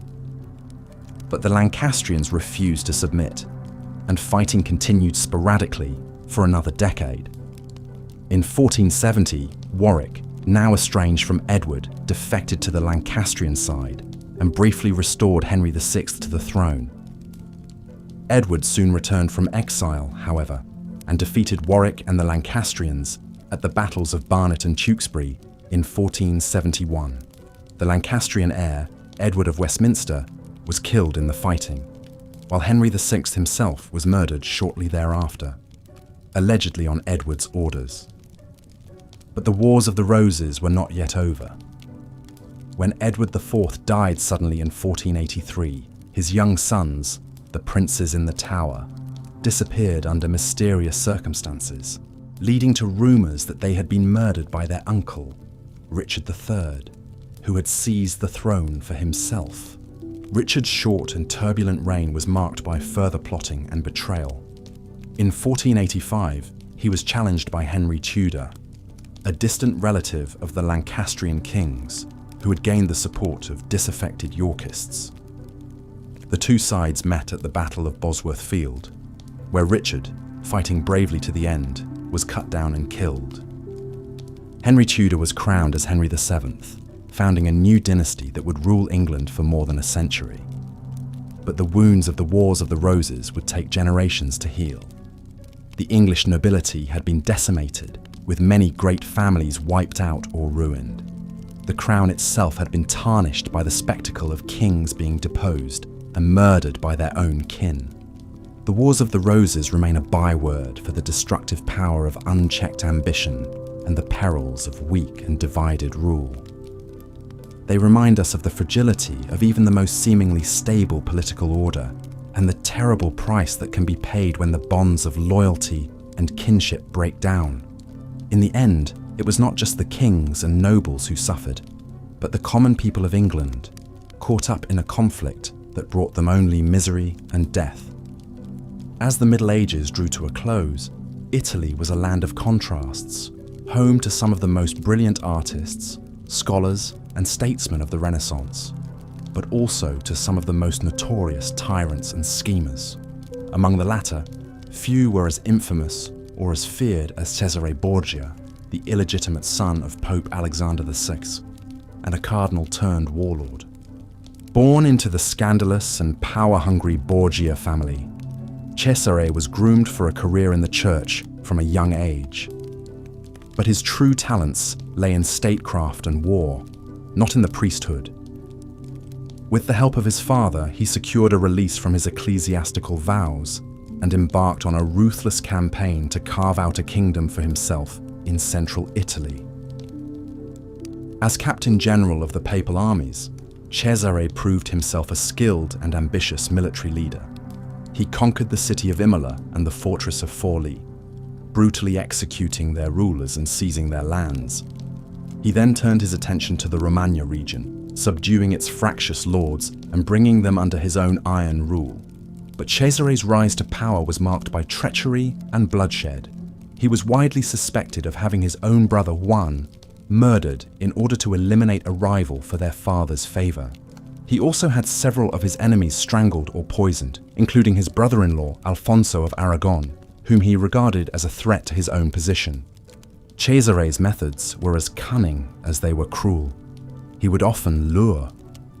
As the 15th century dawned, a figure emerged in Italy who would come to embody the ruthless ambition and cunning of the age, Cesare Borgia. Born into power and privilege as the illegitimate son of Pope Alexander VI, 𝐝𝐴ZARE was destined for a career in the church. Appointed a cardinal at the age of 18, he cut a dashing figure in his scarlet robes, his handsome face framed by flowing dark hair. But beneath the polished veneer lurked a soul consumed by a lust for power and glory. The young cardinal chafed at the constraints of his religious office, yearning to carve out a kingdom of his own in the patchwork of city-states and principalities that made up Renaissance Italy. An opportunity presented itself in 1498 when his younger brother Juan, the Pope's favorite and a rival for power, was murdered in Rome. Rumors swirled that 𝐝𝐴ZARE himself was behind the assassination, having grown jealous of Juan's military commands and favor with their father. Now unencumbered by fraternal rivalry, 𝐝𝐴ZARE set his sights on a new path to power and renounced his cardinalate. With the Pope's backing, he maneuvered to marry Charlotte d'Albret, sister of the King of Navarre, in order to secure a title and a base for his ambitions. The wedding was a sumptuous affair, the bride bedecked in jewels and the groom resplendent in gold brocade. But it was a mere stepping stone for 𝐝𝐴ZARE, his eyes fixed on a greater prize, dominion over central Italy. As the new Duke of Valentinois, 𝐝𝐴ZARE gathered an army and set out to conquer the Romagna, a region of independent city-states nominally under papal control. With a combination of duplicity, bribery, and outright force, he brought the cities of Imola, Forlì, and Faenza to heel. The brutality of his methods was shocking even by the standards of the day. In the town of Capua, he ordered the murder of Astorre, the third Manfredi, the young lord who had surrendered to him, and had his body thrown in the Tiber. Machiavelli, then a diplomat from Florence, looked on with a mixture of horror and fascination. He would later enshrine 𝐝𝐴ZARE as the archetypal new prince in his famous treatise, seeing in him a model of the immoral pragmatism required for successful statecraft. For all his undoubted abilities as a commander and politician, Machiavelli wrote, 𝐝𝐴ZARE's ultimate failure was his reliance on the fickle goodwill of others, especially his father the Pope. Indeed, it was Alexander's sudden death in 1503 that proved 𝐝𝐴ZARE's undoing. The new Pope, Julius II, was determined to curtail the Borgia power and demanded the return of 𝐝𝐴ZARE's conquests. Beset by enemies on all sides, his mercenary armies melting away, 𝐝𝐴ZARE was forced to surrender. Exiled to Spain, he schemed fruitlessly to regain his lost dominions until his death in battle in 1507, aged only 31. 𝐝𝐴ZARE's dazzling rise and precipitous fall was in many ways emblematic of the age, a time of dizzying social mobility when a man of talent and ruthless ambition could aspire to greatness, only to be brought low by the capricious winds of fortune. His legacy would endure not in any lasting political achievement, but in the pages of Machiavelli's Prince, a work that casts a long shadow over political thought to this day. For all his unscrupulous villainy, there remains something darkly compelling about the figure of Cesare Borgia, the handsome young cardinal who dreamed of crowns, the swashbuckling condottiero who carved out a kingdom by the sword. His brilliance and his brutality, his soaring ambition and ultimate failure continue to fascinate us even half a millennium later. But Cesare was far from alone in his cruelty. The Italian Renaissance, for all its glories of art and learning, was also an age of shocking violence and immorality among the ruling classes. From the bloody feuds of the Guelphs and Ghibellines to the intrigues of the Sforzas and Medicis, Italy's history is littered with figures every bit as ruthless as Cesare Borgia. And beyond the Alps, Europe's monarchs were scarcely less brutal. The England of the Wars of the Roses saw countless nobles butchered in a relentless dynastic struggle, while in Spain, the terrors of the Inquisition were gathering pace. Even in Cesare's lifetime, the Ottoman Sultan Bayezid II was cementing his rule with fratricide, having his brother strangled to remove a potential rival claimant. The uncomfortable truth is that for most of human history, cruelty and violence have been the norm rather than the exception for those in power. The absolute monarchs and warrior aristocrats of old were often pitiless in their pursuit of their own interests, untroubled by the suffering they inflicted on those below them. It's a sobering realization as we cast our minds back to those distant times, trying to make sense of lives and worldviews so alien to our own. The past, as they say, is a foreign country, and as we wander through its strange and shadowed landscapes, we are forced to confront the darkest recesses of the human heart. The cruelty of men like Cesare Borgia stands as a bleak reminder of how far we have come and how far we still have to go. And yet, even in the depths of the Middle Ages, there were glimmers of light amidst the darkness, voices of conscience and compassion that spoke out against the tide of brutality. Men like St. Francis of Assisi, who renounced wealth and embraced poverty and humility, or the visionary mystic Hildegard of Bingen, who fearlessly rebuked emperors and popes alike. Their example reminds us that even in the most benighted of times, the human spirit is never wholly extinguished, that in every age there are those who strive to uphold the ideals of justice, mercy, and peace, no matter how powerful the forces arrayed against them. As we reflect on the cruelest figures of the Middle Ages, the tyrants and torturers, the warlords and inquisitors, we are called to ponder the eternal question of human nature itself. What is it that leads some to such heights of ruthlessness and barbarity, while others are moved by conscience to resist? There are no easy answers, but perhaps in wrestling with such questions, we can begin to shape a world in which the Cesare Borgias of our own time find it ever harder to flourish. A world where cruelty is met not with indifference or acquiescence, but with the fierce and unyielding resistance of those who believe in the dignity of every human soul. The Middle Ages may seem to us now like a distant and alien realm, wreathed in the mists of time, but in the lives and deeds of those long-dead men and women, we can still hear the echoes of our common humanity. The same hopes and fears, the same dreams and despairs that move us to this day. In the end, perhaps the true lesson of history is simply this, that for all the cruelty and brutality of the past, the human spirit endures. That even in the darkest of times, there is always the possibility of redemption, of grace, of a better world to come. It is a lesson that we would do well to remember as we navigate the challenges and uncertainties of our own time. For though the faces and names may change, the fundamental struggle between light and darkness, between compassion and cruelty, remains the same. And it falls to each of us in our own way to take up the torch that has been passed down through the generations, to stand firm against the Cesare Borgias of our world, and to strive always for a future in which mercy and justice may prevail. As we close our eyes and drift off to sleep, let us hold fast to that hope.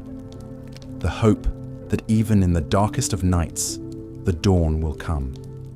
That the better angels of our nature will guide us through the shadows and lead us at last into the light. As we delve deeper into the life and legacy of Cesare Borgia, it's important to understand the political landscape of Italy during the Renaissance.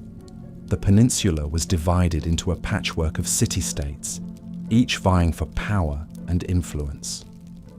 In this cutthroat environment, the Borgia family rose to prominence through a combination of shrewd political maneuvering, strategic marriages, and ruthless ambition. Cesare Borgia was born into this world of intrigue in 1475, the illegitimate son of Cardinal Rodrigo Borgia, who would later become Pope Alexander VI. From a young age, Cesare was groomed for a life in the church, and by the age of 15, he was already a bishop. However, it soon became clear that Cesare's true talents lay not in the spiritual realm, but in the art of war and statecraft. In 1493, Cesare's father ascended to the papal throne, taking the name Alexander VI. As Pope, Alexander used his position to further the interests of his family, and Cesare was one of the chief beneficiaries of his father's nepotism. He was appointed as a cardinal and given command of the papal armies, despite having no prior military experience. But what Cesare lacked in experience, he made up for in sheer ruthlessness and cunning. He quickly set about consolidating his power in central Italy, launching a series of brutal military campaigns against the city-states of Romagna. His tactics were notoriously harsh. He would often massacre the inhabitants of conquered cities and display their severed heads as a warning to others who might resist his rule. One of the most infamous episodes in Cesare's rise to power was the murder of his own brother, Giovanni Borgia, in 1497. Giovanni was a rival for their father's affections and a potential threat to Cesare's ambitions. One night, Giovanni's body was fished out of the Tiber River, riddled with stab wounds.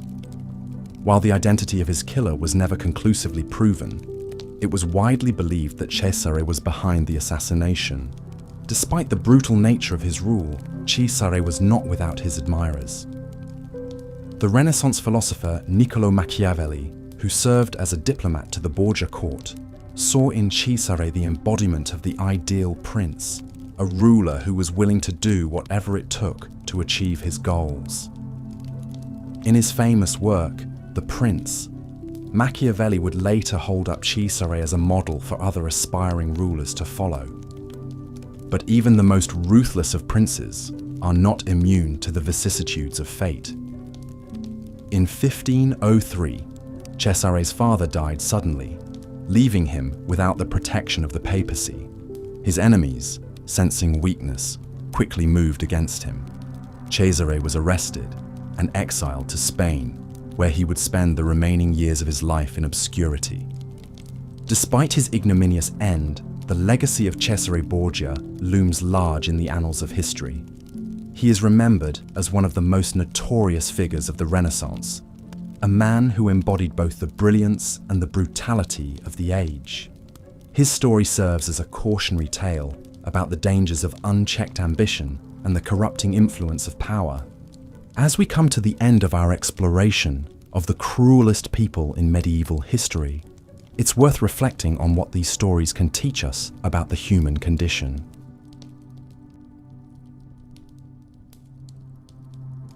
And now, the story ends. Thank you for joining me tonight on the Sleepy History channel.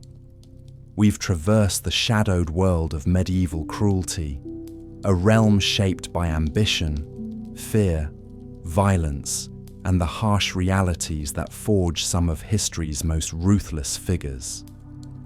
Until our next journey together, rest well, dream sweetly, and remember, even in eras defined by brutality, the human spirit has always found ways to seek compassion, justice, and the quiet hope of something better. Good night.